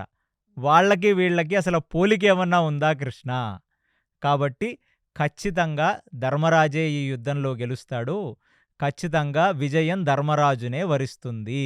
కౌరవులు సర్వనాశనం అయిపోతారు అని కర్ణుడు మొట్టమొదటిసారిగా కృష్ణుడితో తన యొక్క అంతర్ముఖమైన వాయిస్‌ని చెప్పుకున్నాడు. అంటే ఇదంతా చూస్తే నాకొకటి అనిపిస్తదండి. ఏమిటంటే కర్ణుడు బహుశా అంత చెడ్డవాడు కాదేమో. మనం అనుకున్నంత చెడ్డవాడు కాదేమో. ఎందుకంటే చాలామంది మన ఈ మహాభారతం పాడ్‌కాస్ట్ జరుగుతున్న దాంట్లో నన్ను అడుగుతారు, అసలు శకుని ప్రస్తావన తీసుకురావట్లేదేంటి నువ్వని. శకుని చేసింది ఏమీ లేదు. మాయాపాచికలు ఎయ్యటము, ఆడటము, ఓడించడం తప్ప ఇంక శకుని పాత్ర లేదు మహాభారతంలో. అంటే శకుని ఉన్నా కూడా ఇప్పుడు శకుని గాంధారి సైడ్ నుండి దుర్యోధనుడికి మేనమామ. సో, అవును. మేనమామ పొజిషన్‌లో ఉండి తన మేనల్లుడికే రాజ్యం రావాలని అనుకోవటంలో ఒక రకంగా అది తన స్వార్థం. సో అంటే అది మీరు అర్థం చేసుకోవాల్సింది ఏంటంటే ప్రతి ఫ్యామిలీకి ఒక కల్చర్ ఉంటది. హ్మ్. గాంధార రాజ్య దేశపు వాళ్ళు ఇలా నా తమ్ముళ్లకు రాజ్యం దక్కించకుండా మేమే అనుభవిస్తామని వాళ్ళు అనుకోవటం వాళ్ళ కల్చర్ ఏమో. కానీ కురు అనే కురు ఒక వంశం. కల్చర్ సాక్రిఫైస్‌కి ప్రతిరూపం. అవును. వీళ్ళు రాజ్యాల్ని ఏలుతుంది దేనికంటే వాళ్ళ యొక్క భోగానికి వాళ్ళు రాజ్యాలు ఏలట్లా. హ్మ్. ధర్మ సంస్థాపనకి రాజ్యాలు వెళ్తున్నారు. కరెక్టే. అయితే ఇక్కడ దుర్యోధనుడి కోసం కర్ణుడు ప్రపంచమంతా యుద్ధం చేసి వచ్చి చాలా రాజ్యాలని దుర్యోధనుడికిస్తాడు. చాలా రాజ్యాలు కాదు, కొన్ని రాజ్యాలు మాత్రమే దుర్యోధనుడికి ఇస్తాడు. కొన్ని కొన్ని ప్రధానమైన శత్రువులని దుర్యోధనుడికి జయించి ఇచ్చినవాడు కర్ణుడు. అందులో ఒకడు జరాసంధుడు కూడా. అసలు ఆ మాటకొస్తే మీకు తెలియని ఒక కథ చెప్తాను. దుర్యోధనుడు భార్య పేరు భానుమతి. అవును. భానుమతి. భానుమతి స్వయంవరం ఘట్టన మీరు ఎప్పుడన్నా విన్నారా? సో కళింగ రాజ్యంలో ఒక స్వయంవరం జరుగుద్ది. ఆ స్వయంవరానికి అందరినీ పిలుస్తారు.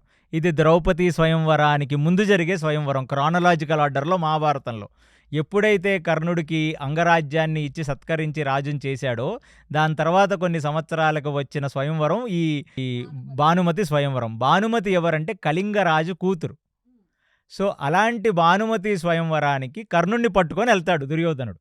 అదేమీ కర్ణుడు చేద్దామనో కర్ణుడు కూడా ఆ స్వయంవరంలో పార్టిసిపేట్ చేయడానికో కాదు. స్నేహితుడుగా అంగరాజ్యపు రాజుగా కర్ణుడిని పట్టుకొని వెళ్తాడు. సో వెళితే భానుమతి వచ్చి, అంటే దానికి మత్స్యయంత్రమో లేకపోతే ఈ శివధనుస్సు ధనుర్భంగమో ఇలాంటివేం లేవు.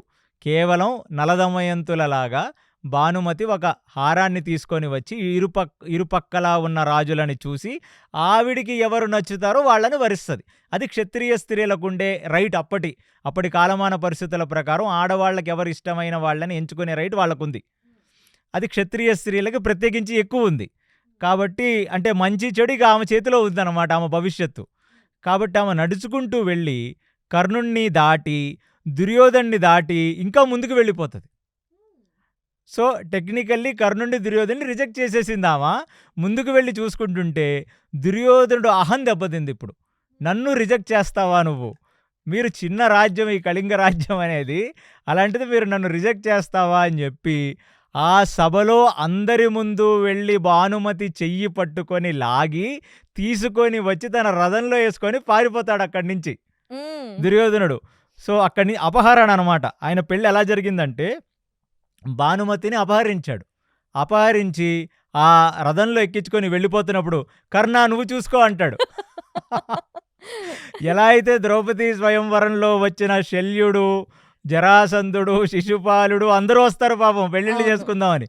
వీళ్ళు ఏంటండి ఎక్కడ స్వయంవరం జరిగితే అక్కడ అందరూ వచ్చేస్తారు. మరి స్వయంవరం జరిగితే రాజులందరికీ ఒక లెటర్ రాస్తారు, బాబు మా కూతురికి స్వయంవరం జరిపిస్తున్నాం, మీ రాజ్యాలందరూ రావాలి, ఎవరికి నచ్చిన వాళ్ళని వాళ్ళు పెళ్లి చేసుకుంటారు కదా, కాబట్టి వాళ్ళ కొడుకుల కోసం కూడా వాళ్ళు రావచ్చు.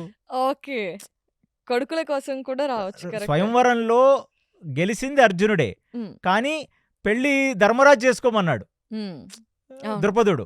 అలాగా రాజ్యంలో స్వయంవరానికి రావటం అనేది రాజు యొక్క ప్రధాన లక్షణం. ఓకే. వాళ్ళు వచ్చారు. హ్మ్. సో ఎలా అయితే అక్కడ ట్రిగర్ అయ్యారో ద్రౌపది స్వయంవరంలో ఈ బ్రాహ్మణ వేషధారణలో వచ్చి గెలిచిన వాడి మీదకి యుద్ధానికి వెళ్ళారో, అలాగే ఏమనుకుంటున్నావురా దుర్యోధన, స్వయంవరానికి వస్తే ఎవరిని పడితే వాళ్ళని లేపుకెళ్ళిపోతావా నువ్వు?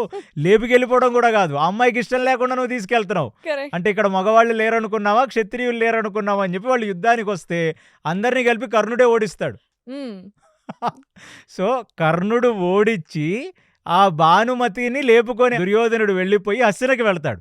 వెళ్తే హస్తినకి వెళ్తే హస్తినలో భీష్ముడు అడుగుతాడు, ఇదేం దరిద్రం, ఎవడన్నా రాజు గెలుచుకొస్తాడు స్వయంవరం నుంచి, ఆ! స్వయంవరంలోంచి లేపుకొని వచ్చేయడం ఏంట్రా అంటే ఆ, ఇక భీష్ముడితో ఏం మాట్లాడతాడు?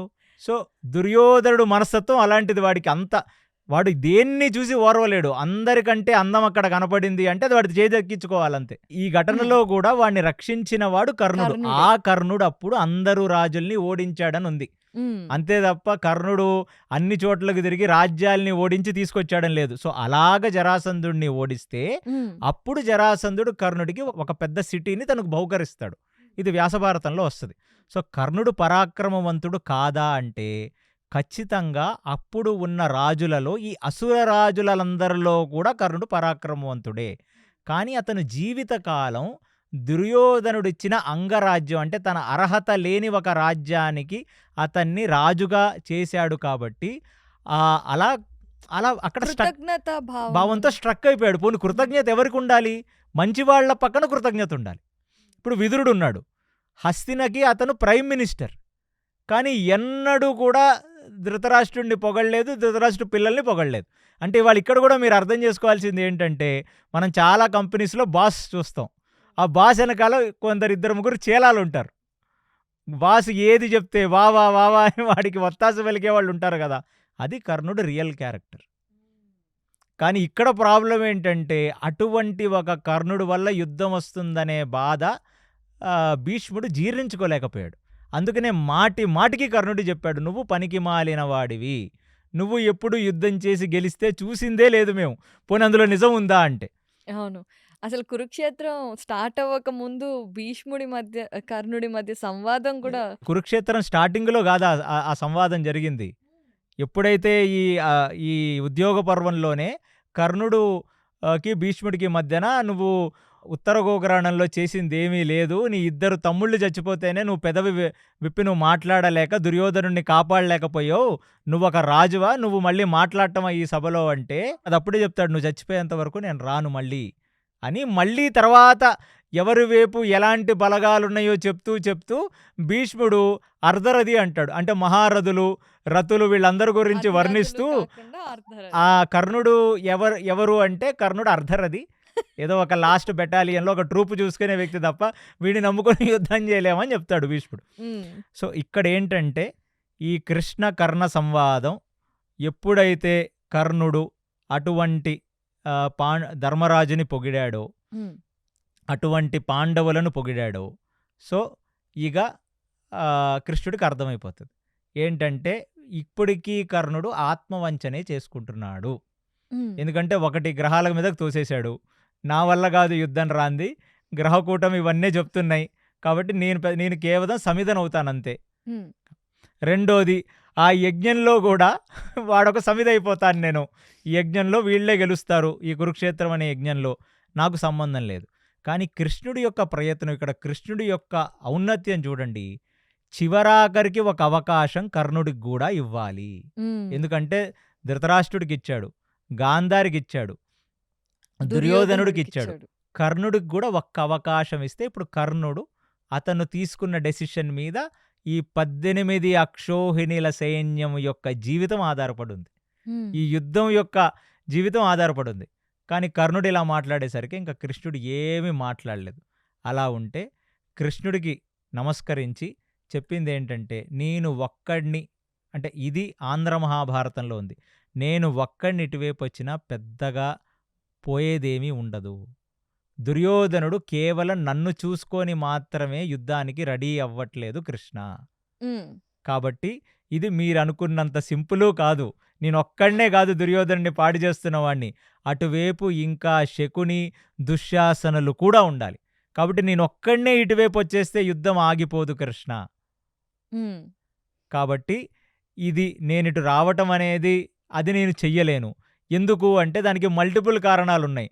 ద్రౌపదితో అంత దారుణంగా ప్రవర్తించిన వ్యక్తి, పాండవులను అంత కించపరిచిన వ్యక్తి, మళ్ళీ పోయి పాండవులకు అన్నగా ఎలా నిలబడి వాళ్ళ యొక్క సేవలను తీసుకోగలడు కర్ణుడు మాత్రం. హ్మ్. అతనికే తెలియకుండా అతను తీసుకున్న గొయ్యిలో అతనే కూరుకుపోతూ వచ్చాడు. కర్ణుడి జీవితాన్ని మీరు గమనిస్తే హ్మ్. ఖచ్చితంగా మీరందరూ కూడా కలియుగంలో కూడా నేర్చుకోవాల్సింది సత్సంగత్వే నిత్సంగత్వం, నిత్సంగత్వే నిర్మోహత్వం, నిర్మోహత్వే నిశ్చలతత్వం, నిశ్చలతత్వం జీవన్ముక్తి. కాబట్టి ఏ రోజైతే అర్జునుడి పట్ల మాత్సర్యం అనేది ఏర్పరచుకున్నాడో, అది చూసి దుర్యోధనుడు ఎప్పుడైతే అంగరాజ్యాన్ని ఇచ్చాడో, అక్కడ నుంచి తన గొయ్యి తనే తవ్వుకుంటూ ఇవాళ ఆఖరిగా కురుక్షేత్రం అనే ఒక పెద్ద గొయ్యిలో కూరుకుపోబోతున్నాడు ఇప్పుడు కర్ణుడు. అయితే కృష్ణ చైతన్య గారు కర్ణుడికి తెలుసు తాను కూడా ఒక సమిధనవుతాను అని. అంటే తను కూడా మరణిస్తాడు అనే ఒక హింట్ అయితే ఉంది కర్ణుడికి. ఆ హింట్ కూడా ఎప్పుడొచ్చిందంటే, ఎప్పుడైతే ఈ కృష్ణరాయబారంలో కృష్ణుడి యొక్క విశ్వరూపాన్ని చూసి అక్కడున్న వాళ్ళంతా ఓహోకారాలు, ఆహాకారాలు చేశారో, ఆ! కర్ణుడికి ఖచ్చితంగా తెలిసిపోయింది. తెలిసిపోయింది. ఇది ఖచ్చితంగా ధర్మరాజు గెలుస్తాడు. ఎందుకంటే కృష్ణుడితో కర్ణుడు అన్న మాటలు ఏవి అబద్ధం కాదు. హ్మ్. అతను అంతర్ముఖంగా అతనుకున్న ఆలోచన అతను బయటపెట్టాడు. హ్మ్. ప్లస్ ప్రతిసారి దుర్యోధనుడు పక్కనున్నాడు కాబట్టి తన మనసు చెప్పుకోలేకపోతున్నాడు. ఇప్పుడు అందుకే ఈ రథం మీద సాత్విక్ కూడా లేడు కదా! ఓపెన్‌గా చెప్పేశాడు ఇప్పుడు. చెప్పేసాడు. సో, కర్ణుడికి ఖచ్చితంగా అర్థమైపోయింది. అర్థమైపోవటమే కాకుండా ఇప్పుడు కృష్ణ నువ్వు చేసిన ఈ ప్రయత్నం అంటే భగవంతుడు ప్రతి జీవుడికి ఒక అవకాశం ఇస్తాడు. హ్మ్. ఆ అవకాశం ఇవాళ శ్రీకృష్ణ రాయబారంలో మొత్తం కురు సామ్రాజ్యానికి ఒక అవకాశం ఇచ్చాడు కృష్ణుడు. ఇప్పుడు కర్ణుడికి కూడా ఒక అవకాశం ఇచ్చాడు. ఇంక ఇంతకంటే అవకాశాలు ఎవరిస్తారు? కానీ కర్ణుడు ఉన్న పరిస్థితి ఏంటంటే ఒక్కసారి దుష్టుడితో సాంగత్యం చేసి నువ్వు కూరుకుపోవటం మొదలు పెడితే బయటికి రావటం ఎంత కష్టం. అవును. బయటకొచ్చినా ఆ మచ్చ మచ్చగానే ఉంటుంది కదా! అసలు అతను అంత మాటని ద్రౌపదిని 5గురిని పెళ్లి చేసుకున్న ఆడదాన్ని బందకి అంటే ఒక వేశ్య లాంటి దానివి నువ్వు. 5గురిని నమ్ముకుంటే నిన్ను ఈ సభలో సగం బట్టలతో నిలబెట్టేశారు. ఒక్కడిని నమ్ముకొని ఉండుంటే నీ బ్రతుకు బాగుండేది. ఆ ఒక్కడు నా స్నేహితుడిని నమ్ముకోమని చూపించాడు కదా! ఇవాళ అంత మాటలనేసిన తర్వాత కృష్ణుడు చెప్పినంత మాత్రం చేత పెద్దన్నగా వచ్చి హుకుం ఎలా చేయగలడు? వస్తే మాత్రం వాళ్ళిచ్చిన సేవ, వాళ్ళిచ్చిన తిండి తినగలడా కర్ణుడు? సో, మింగలేక కక్కలేని పరిస్థితి కర్ణుడిది. దుర్యోధనుడు నీచుడన్న సంగతి అంతరాత్మ చెప్తుంది. వాడి దగ్గర రాజ్యం తీసుకున్నాం కాబట్టి మనకు జీవితంలో లేని ఒక అవకాశాన్ని దుర్యోధనుడు కల్పించాడు. అది నంబర్ 1. నంబర్ 2 పోనీ పాండవుల వైపు కృష్ణుడు చెప్పింది విని వెళ్ళిపోదామా అంటే తల్లిదండ్రుల దగ్గరేమో వాత్సల్యం ఆల్రెడీ ఇక్కడ తీసుకున్నాడు. ఇప్పుడు ఆ తల్లిదండ్రులకు మిగిలింది కర్ణుడు మాత్రమే. ఎందుకంటే మిగతా 2 తమ్ముళ్ళు కూడా ఉత్తర కురవనంలో చచ్చిపోయారు. సో, తల్లిదండ్రులను వదలలేడు. పోనీ తల్లిదండ్రులను వదలక్కర్లేదయ్యా, ఏముంది, పెంచిన వాళ్ళు ఉంటారు, కన్నవాళ్ళు ఉంటారు. 2 తల్లిదండ్రులు ఉంటారని అనుకోవటానికి అసలు పాండవులతో సరిగ్గా బిహేవ్ చేయలేదు ఆయన ఎప్పుడు. సో, ఏ ముఖం పెట్టుకొని వెళ్తాడు? అన్ని డోర్స్ క్లోజ్ అయిపోయినాయి. అయినా సరే ఇప్పటికీ కృష్ణుడు చెప్పిన ఒక్క మాటని విని పోనీ సిగ్గు వదిలేసి తప్పుని కడుక్కుందాం అని కర్ణుడు అనుకోనుండుంటే కర్ణుడి జీవితం ఇంకో రకంగా ఉండేది. సరే, మహాభారతం కూడా ఇంకోలా ఉండేది. ఇంకోలా ఉండేది. కానీ కర్ణుడు అప్పటికి ఏమంటున్నాడు? గ్రహకూటమే ఘోషిస్తుంది యుద్ధం అని. నేను నేనేం అందులో ఒక చేస్తాను? భాగం అని చెప్పు. నేను కేవలం ఒక చిన్న సంవిధానే. నేను నా వల్ల పూర్తిగా యుద్ధం వస్తుంది అనేది మాత్రం కరెక్ట్ కాదు కృష్ణ అని మళ్ళీ ఆత్మవంచన చేసుకున్నాడు. అంటే ఒక జీవి ఎన్ని తప్పులు చేసినా సరి చేసుకోవటానికి ఒక అవకాశం ఇచ్చేశాడిగా. పరమాత్మ ఎప్పుడు అవకాశాలు ఇస్తూనే ఉంటాడు. అవకాశాల తర్వాత అవకాశాలు ఇస్తూనే ఉంటాడు. అందులోనూ కర్ణుడు క్యారెక్టర్ని హ్మ్. చాలా మంది సింపథైజ్ చేస్తారు. అది హ్మ్. కేవలం సినిమా వాళ్ళు క్రియేట్ చేసిన ఒక సింపతి తప్ప ఆ సింపతిలో నిజం లేదు. ఎందుకంటే కర్ణుడి మీద ఒక సింపతి చూపించుకోవట్లా. నేను హ్మ్. చాలా బాగా పెరిగాను అంటున్నాడు. అవును. ఆ మాటికొస్తే కౌరవులు తల్లి తండ్రి లేకుండా పెరిగారు. ఎందుకంటే వాళ్ళ తండ్రి ఎప్పుడు చూసుకోలేదు. దుర్యోధనుడు ఎలా ఉంటాడో 99 మంది కౌరవులు ఎలా ఉంటారు. హ్మ్. పాండవులు సింగిల్ మదర్ రేజ్డ్ కిడ్స్. హ్మ్. తండ్రి లేడు. హ్మ్. తల్లి చాటున పెరిగిన పిల్లలు. కర్ణుడికి ఏమైంది? తల్లి, తండ్రి తల్లి, తండ్రి, తమ్ముళ్ళు, అంగరాజ్యం. అందరికంటే ఎక్కువ సుఖపడిన వాడెవరయ్యా అంటే కర్ణుడే. హ్మ్. తన స్థాయికి మించి తనకు అవకాశాలొచ్చాయి. తన స్థాయికి మించి తను రాజయ్యాడు. చేసిన తప్పుల్ని కనీసం కడుక్కోవటానికి శ్రీకృష్ణ పరమాత్మ ఒక అవకాశం ఇస్తుంటే, ఆ అవకాశాన్ని కూడా అతను పూర్తిగా సద్వినియోగపరుచుకోలేకపోయాడు. అది ఈ కృష్ణుడు, కర్ణుడు యొక్క సంవాదన. ఇంత సూక్ష్మంగా ఉంది. కానీ ఇప్పుడు కృష్ణుడికి నమస్కరించి హ్మ్. నేనింక దిగి కృష్ణ ఇక్కడి నుంచి మీరు క్షేమంగా వెళ్ళవలసినది అని దిగి రథం దిగుతూ దిగుతూ ఒక మాట అంటున్నాడు. ఏమని? ఇది చాలా ఇంపార్టెంట్ మాట. కర్ణుడిలో పరివర్తన వచ్చింది. కానీ చాలా లేట్ అయిపోయింది అప్పటికి అని. ఏమంటున్నాడంటే, ఒకవేళ మేము గెలిస్తే మళ్ళీ శరీరంగా నీకు నమస్కారం చేస్తాను. ఒకవేళ ఓడిపోయి నేను చనిపోతే వీర స్వర్గాన్ని పొందుతాను కదా నేను. అక్కడ స్వర్గంలో పరమాత్మ రూపంగా ఉన్న నీకు నమస్కారం చేస్తాను. అంటే కర్ణుడు కూడా చనిపోతాడు అనే సంగతి ఆయనకి ఏదో ఒక మూల ఖచ్చితంగా తెలుసు. ఎందుకంటే అధర్మం వైపు నిలబడ్డ వాళ్ళు రాలాల్సిందే కదా. కాబట్టి కృష్ణుడికి ఆ మాట చెప్తూ, కృష్ణ నాకు ఈ అవకాశం ఇచ్చి నాతో మాట్లాడినందుకు నేను ఆజన్మాంతం రుణపడి ఉంటాను. అంటే ఒక పరమాత్మకి జీవాత్మకి జరుగుతున్న సంవాదం ఇది. కాబట్టి చాలా కృతజ్ఞత కృష్ణుడి వైపు చూపిస్తూ అక్కడి నుంచి తను నడుచుకుంటూ వెనక్కి వెళ్ళి తన యొక్క రథం ఎక్కి ఆ వెనక రథంలో ఉన్న సాత్యకి వచ్చి కృష్ణుడు రథం మీద కూర్చొని అక్కడి నుంచి కర్ణుడు హస్తినకి, కృష్ణుడు ఉపప్లావ్యానికి వెళ్ళిపోవడం జరిగింది. అసలు ఈ సంవాదంలో ఎన్నో సూక్ష్మాలున్నాయని మీరు చాలా చక్కగా వివరించారు కృష్ణ చైతన్య గారు. ఇక్కడ ఒక్క ప్రశ్న ఏంటంటే, మీరిందాకన్నారు కర్ణుడి గురించి చాలామంది సింపథైజ్ చేస్తారు. అది సినిమాల ప్రకారం. ప్లస్ అలాగే ఈ చిన్నతనంలోనే తల్లి వదిలేసింది అన్న సింపతియే కర్ణుడి మీద చాలా ఎక్కువగా ఉంటుంది. కానీ ఈరోజు ఈ ఎపిసోడ్‌లో మీరు అంత క్లియర్‌గా చెప్పారంటే, కర్ణుడే అందరికంటే ఎక్కువ సుఖపడ్డాడు. మీరు చెప్పినట్టుగా పాండవులు ఓన్లీ సింగిల్ మదర్ చిల్డ్రను. అలాగే ధృతరాష్ట్రుడు, గాంధారికి కళ్ళున్నా, కళ్ళు లేవు. సో, వాళ్ళందరికంటే కూడా కర్ణుడే చాలా బెటర్‌గా పెరిగాడు. కాబట్టి మనం సింపథైజ్ చేయాల్సిన అవసరం లేదనే విషయం లాజికల్‌గా భలే ఎక్స్‌ప్లెయిన్ చేశారు. అంటే నాకు అర్థం కాని పెద్ద లాజిక్ ఏంటంటే, ఆ! కర్ణుడుని జనాలు ఎన్ని రకాలుగా సింపతి చూపిస్తారో, హ్మ్. అసలు ఒక్క నిమిషం పాండవుల జీవితం చూద్దాం. పాండురాజు అరణ్యంలో కన్నాడు వెళ్ళని. దేవతానుగ్రహంతో పుట్టిన పిల్లలు. హ్మ్. ఆయన ఏ రోజైతే చనిపోయి మాద్రితో పాటు ఆయన కూడా స్వర్గప్రాప్తి జరిగిన తర్వాత, అంటే చనిపోయిన తర్వాత, నకుల సహదేవులైతే అనాథలే టెక్నికల్లీ. అవును. అమ్మ, నాన్న ఇద్దరూ లేరు వాళ్ళకి. హ్మ్. అందుకనే కుంతికి నకుల సహదేవులంటే ఎక్కువ ఇష్టం. హ్మ్. విదురుడికి ఎక్కువ ఇష్టం వాళ్ళు. ఎందుకంటే తల్లి లేదు, తండ్రి లేదు వాళ్ళకి. హ్మ్. ఎంత సింపతి చూపించాలి నకుల సహదేవుల మీద మనం. పోనీ అవును. పక్కన పెడదాం, అది అసలు మనం మర్చిపోయాం. హ్మ్.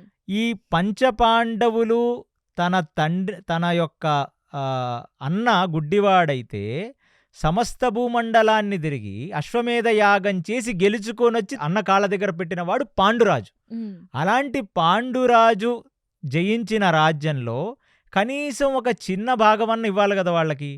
కానీ పాండవులకి ఎన్నడూ ఇవ్వకపోగా పాండురాజు పడుకునే క్వార్టర్స్ ఇచ్చారు వాళ్ళకి. హ్మ్. నాయనా మీ నాన్న ఇక్కడ ఉండేవాడు, సో మీ అమ్మ, మీ 5 పాండవులు ఇక్కడ బ్రతకండి అని. హ్మ్.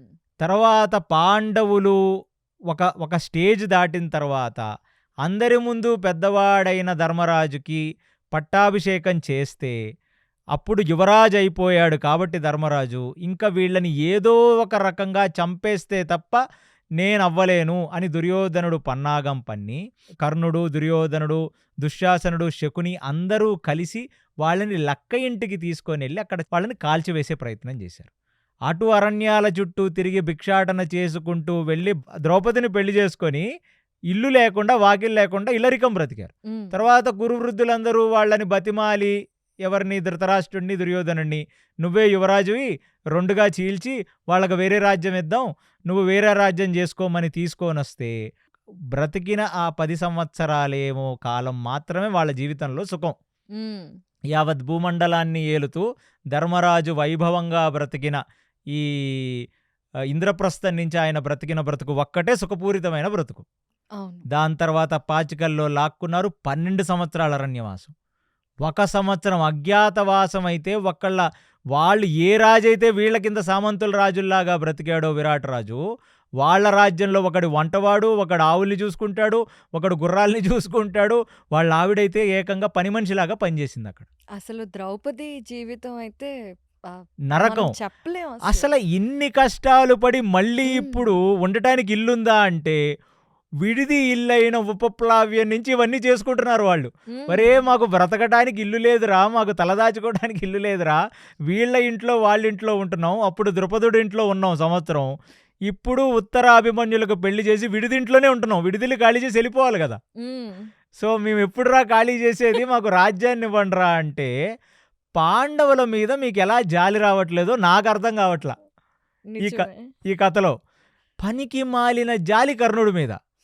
అన్ని రకాలుగా ఎదుగుకుంటూ ఒక అంగరాజ్యానికి రాజయ్యి, సమస్త భోగాలను అనుభవించుకుంటూ, వాళ్ళ తల్లిదండ్రుల్ని కూడా తీసుకొనెళ్ళి అక్కడ రాజసింహాసనాల మీద కూర్చుండబెట్టి, ఇక్కడ కురుసభలో కురువృద్ధులందరితో కూర్చొని మాట్లాడితే ద్రోణాచార్యుడు, మీరు ఉత్తర కుగ్రాణంలో కూడా చూశారు. ద్రోణాచార్యుడిని తిట్టాడు, కృపాచార్యుల్ని తిట్టాడు, అశ్వత్థామని తిట్టాడు. అందరిని తిడితే అందరిని తిడుతుంటాడు. భీష్ముడొచ్చి చిన్నపిల్లవాడు మన్నించండి అని. అవును. ప్లస్ ఇవన్నీ చేస్తున్న కర్ణుడు వయస్సులో అందరికంటే పెద్దవాడు.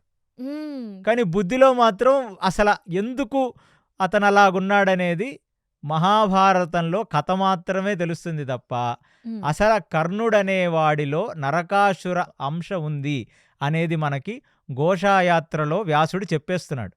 అవును. ఇదే నేనిప్పుడు అడుగుదామనుకున్నాను. ఎప్పుడైతే దుర్యోధనుడు నేను సూసైడ్ చేసుకుంటాను అన్నప్పుడు ఆయన్ని తీసుకువెళ్తారు కదా! పాతాళ లోకంలోకి.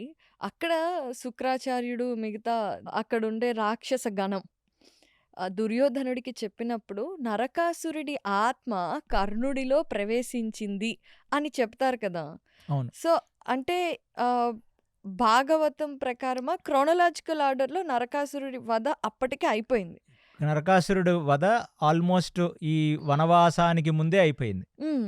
ఆ తర్వాత అప్పటి వరకు అంటే మనం అనుకోవచ్చా నరకాసురుడి ఏదైతే అంశ ఉందో అతని చెడ్డ వ్యక్తిత్వం కర్ణుడిలోకి రాకముందు ఖచ్చితంగా అదే మంచివాడే ఒక మేజర్ అయ్యుండొచ్చా? కారణం. దుర్యోధనుడు కర్ణుడిని పక్కన పెట్టుకోవటానికి తెలిసిన తర్వాత కూడా, అంటే ఇక్కడ దుర్యోధనుడు, కర్ణుడు మంచి మిత్రులు గదా మీ దృష్టిలో. అవును. అది కూడా నేను మీకు ఇవాళ ఒక డీకోడ్ చేస్తా. హ్మ్. కర్ణుడికి శాపాలున్నయి, పరశురాముడి యొక్క విద్య ఫలించదనే సంగతి భూప్రపంచంలో ఎవ్వరికీ తెలీదు. కురుక్షేత్ర రణరంగంలో కర్ణుడు చనిపోయిన తర్వాత కూడా ఎవరికీ తెలీదు. కేవలం శాంతి పర్వంలో ధర్మరాజుకి బాధ కలుగుతుంటది.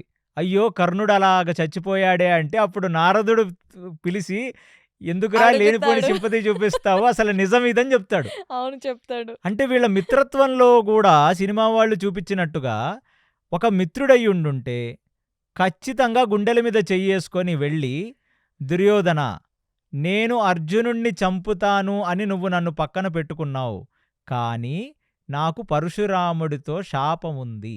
హ్మ్. కాబట్టి పరశురాముడి శాపం అనేది, ఆయన ఎప్పుడు అస్త్రం కావాల్సొస్తే అప్పుడు అస్త్రం పనిచేయదు. భార్గవాస్త్రం పనిచేయదు, బ్రహ్మాస్త్రం పనిచేయదు, పరశురాముడిచ్చిన ఏ అస్త్రాలు పనిచేయవు. హ్మ్. అందుకునే ఇస్తూ కూడా ఉన్న ఒకే ఒక శక్తి అయిన వాసవి శక్తితో మాత్రమే నేను అర్జునుడిని చంపగలను అని వాసవి శక్తి తీసి తన దగ్గర పెట్టుకుంటాడు తప్ప, ఎప్పుడు తన స్నేహితుడికి చెప్పడు పరశురాముడి శాపాలున్నాయి నాకని. హ్మ్. మరి అది నిజమైన స్నేహమేనా? It's like a deal. Deal అంతే. కర్ణుడిని దుర్యోధనుడు వాడుకున్నాడు. ఎక్కడెక్కడ వాడుకోలేదు, ఆఖరికి పెళ్లిలో కూడా వాడుకున్నాడు. అవును. భానుమతిని తీసుకువచ్చే సంఘటనలో కూడా కర్ణుడే నిలబడితే, అందుకనే భానుమతిని దుర్యోధనుడు పెళ్లి చేసుకున్నాడు. భానుమతి చిలికెత్తిని కర్ణుడు పెళ్లి చేసుకున్నాడు. అవునా? ఇది వీళ్ళ వీళ్ళ వీళ్ళ ఫ్యామిలీ హిస్టరీ ఇది. హ్మ్. It is strange. అంటే భానుమతి చెలికత్తెని చేసుకున్న విషయం చాలా మందికి తెలీదు. కర్ణుడి గురించి మనం చెప్పుకుంటే ఇంకా చాలా ఎపిసోడ్సే మనం మాట్లాడుకోవచ్చు. అంటే నిజంగా కృష్ణ చెప్పాలంటే చైతన్య గారు. మీరు విలన్ని విలన్ లాగా, హీరోని హీరోలాగా చూడాలి. హ్మ్. కానీ కర్ణుడిలో మంచితనం ఉంది. ఖచ్చితంగా ధర్మరాజే గెలుస్తాడు అన్న ఈ మాట హ్మ్. కర్ణుడు చెప్పాడు అంటే, హ్మ్. అది కేవలం కర్ణుడు లోపల ఉన్న సూర్యాంశ మాట్లాడిచ్చింది ఆయన చేత.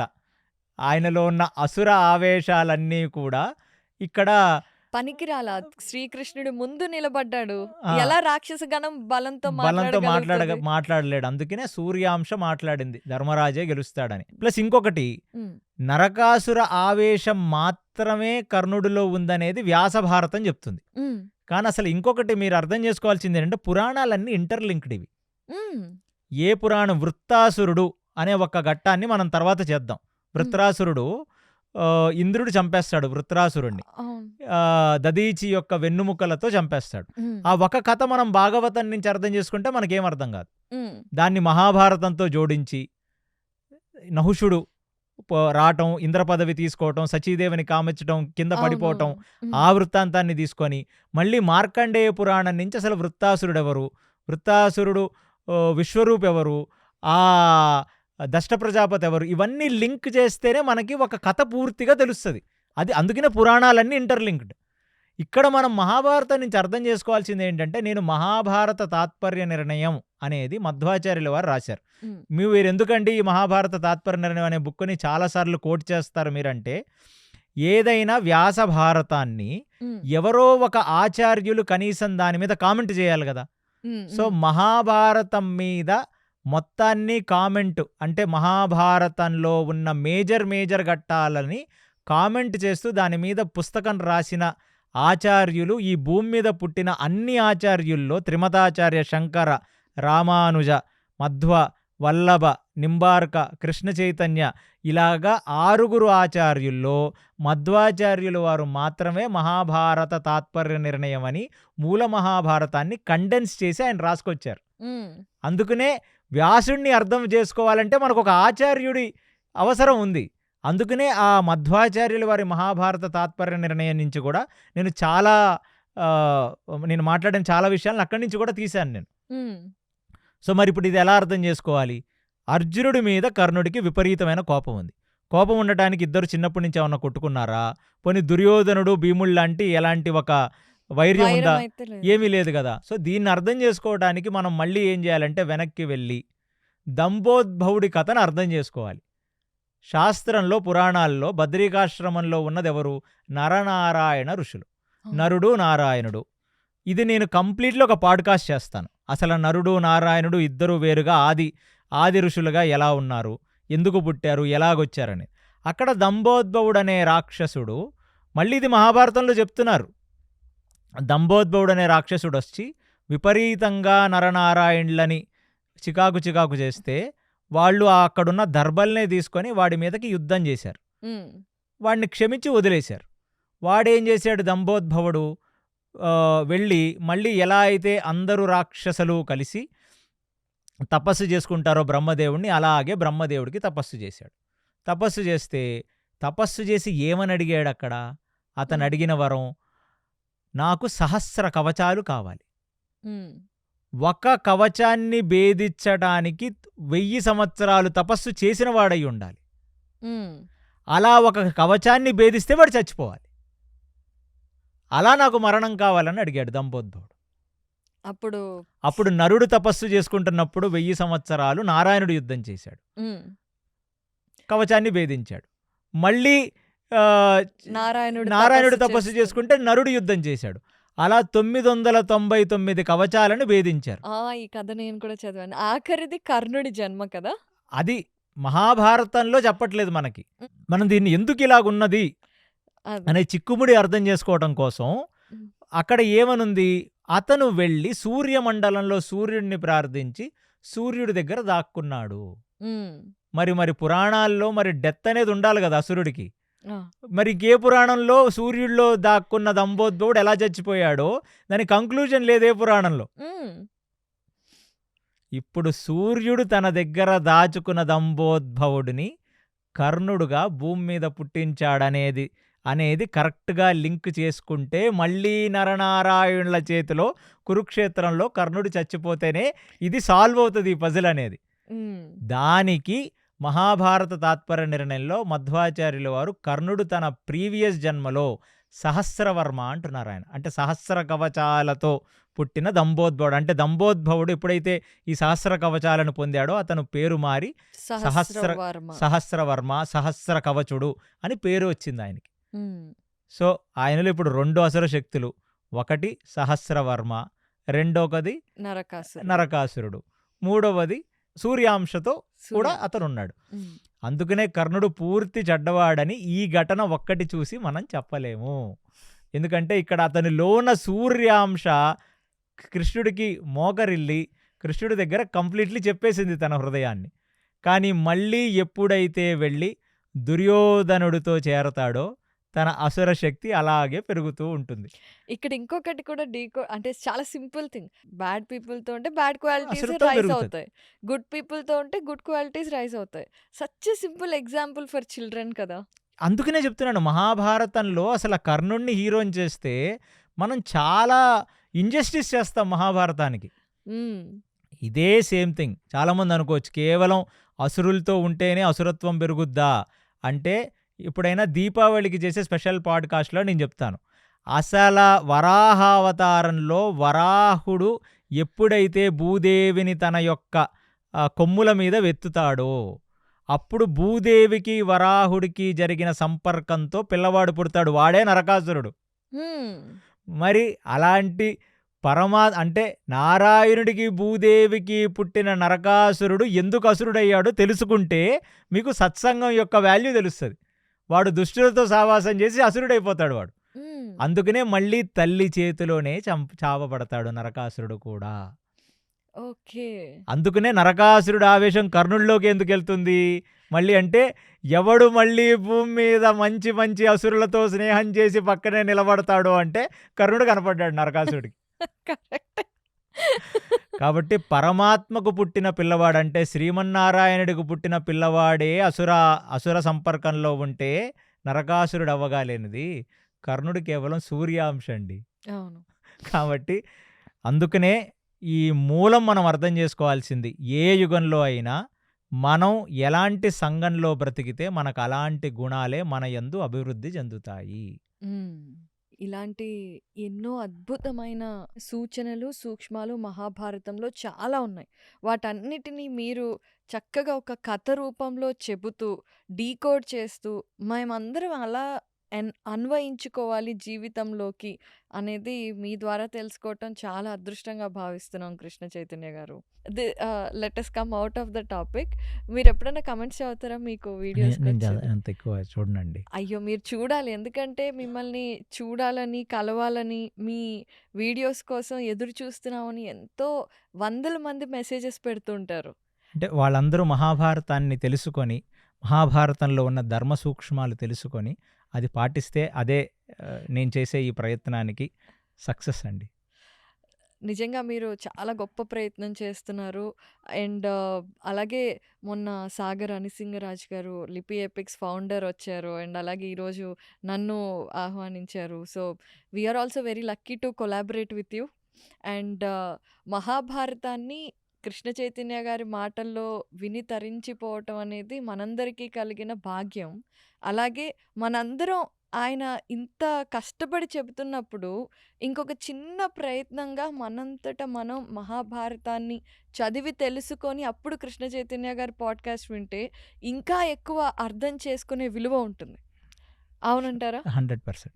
సో అలాంటి ప్రయత్నంలో లిపి ఎపిక్స్లో మహాభారతం వినొచ్చంటారా? ఖచ్చితంగా. లిపి వాళ్ళు మహాభారతాన్ని అంటే ఎటువంటి డీవియేషన్స్ లేకుండా సింపుల్గా కండెన్స్డ్ ఫామ్లో చేశారు. మోర్ దెన్ దట్ చిన్నపిల్లలకి ఆ క్రాస్ వర్డ్స్, ఆ పజిల్స్ వల్ల ఇంకా మహాభారతం, సనాతన ధర్మానికి 2 కళ్ళుంటే అవే మహాభారత రామాయణాలండి. భాగవతం అనేది మోక్ష సాధనం. అది ఒకసారి మనిషి పరిపక్వించిన తర్వాత చదవాల్సిన పుస్తకం భాగవతం. అది మోక్ష సాధనం అనేది భాగవతం చెప్తుంది. సో బ్రతకటానికి మహాభారత రామాయణాలు మనకి సనాతన ధర్మానికి 2 కళ్ళు.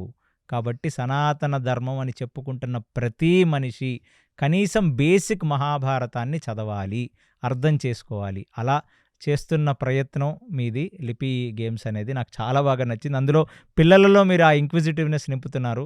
ఆ పిల్లలకి చెప్పాలంటే పెద్దవాళ్ళకి తెలియాలి కాబట్టి వాళ్ళు ఫస్ట్ ఆ లిపిలో ఉన్న బేసిక్ మహాభారతానన్నా ఫస్ట్ అర్థం చేసుకోండి. దాని ధర్మ సూక్ష్మాలను మనం చాలా మాట్లాడుకుందాం. తప్పకుండా కృష్ణ చైతన్య గారు. మీరిలా చెప్తూ ఉంటే ఆల్మోస్ట్ ఒక 1 అవర్ అయిపోయి ఉంటుంది. నాకైతే ఇప్పుడే వచ్చి కూర్చున్నా అన్నట్టు ఉంది. ఇలా మళ్ళీ కురుక్షేత్రంలో విశ్వరూపం కూడా ఉంటుంది కదా! రైట్. ఆ విశ్వరూపం చూసిన తర్వాత అర్జునుడు ప్రతిస్పందన అది చాలా అద్భుతంగా ఉంటాయి. I want to listen thought from your words అనమాట. మీ పదాలలో వినాలి అనుకుంటున్నాను. ఐ హోప్ మళ్ళీ ఆ ఎపిసోడ్‌కి డెఫినిట్‌గా నేను వస్తాను. ఖచ్చితంగా అండి. అండ్ అప్పటి వరకు మీరు ఇలాగే కంటిన్యూ చేయండి. We always support you and thank you so much. మన తెలుగు వారందరికీ ఇంత మంచి మహాభారతాన్ని ఇలా అందరికి అర్థమయ్యే భాషలో అందిస్తున్నందుకు. థ్యాంక్ యూ అండి. థ్యాంక్స్ సర్వం అండి. శ్రీకృష్ణార్పణమస్తు. హరే కృష్ణ.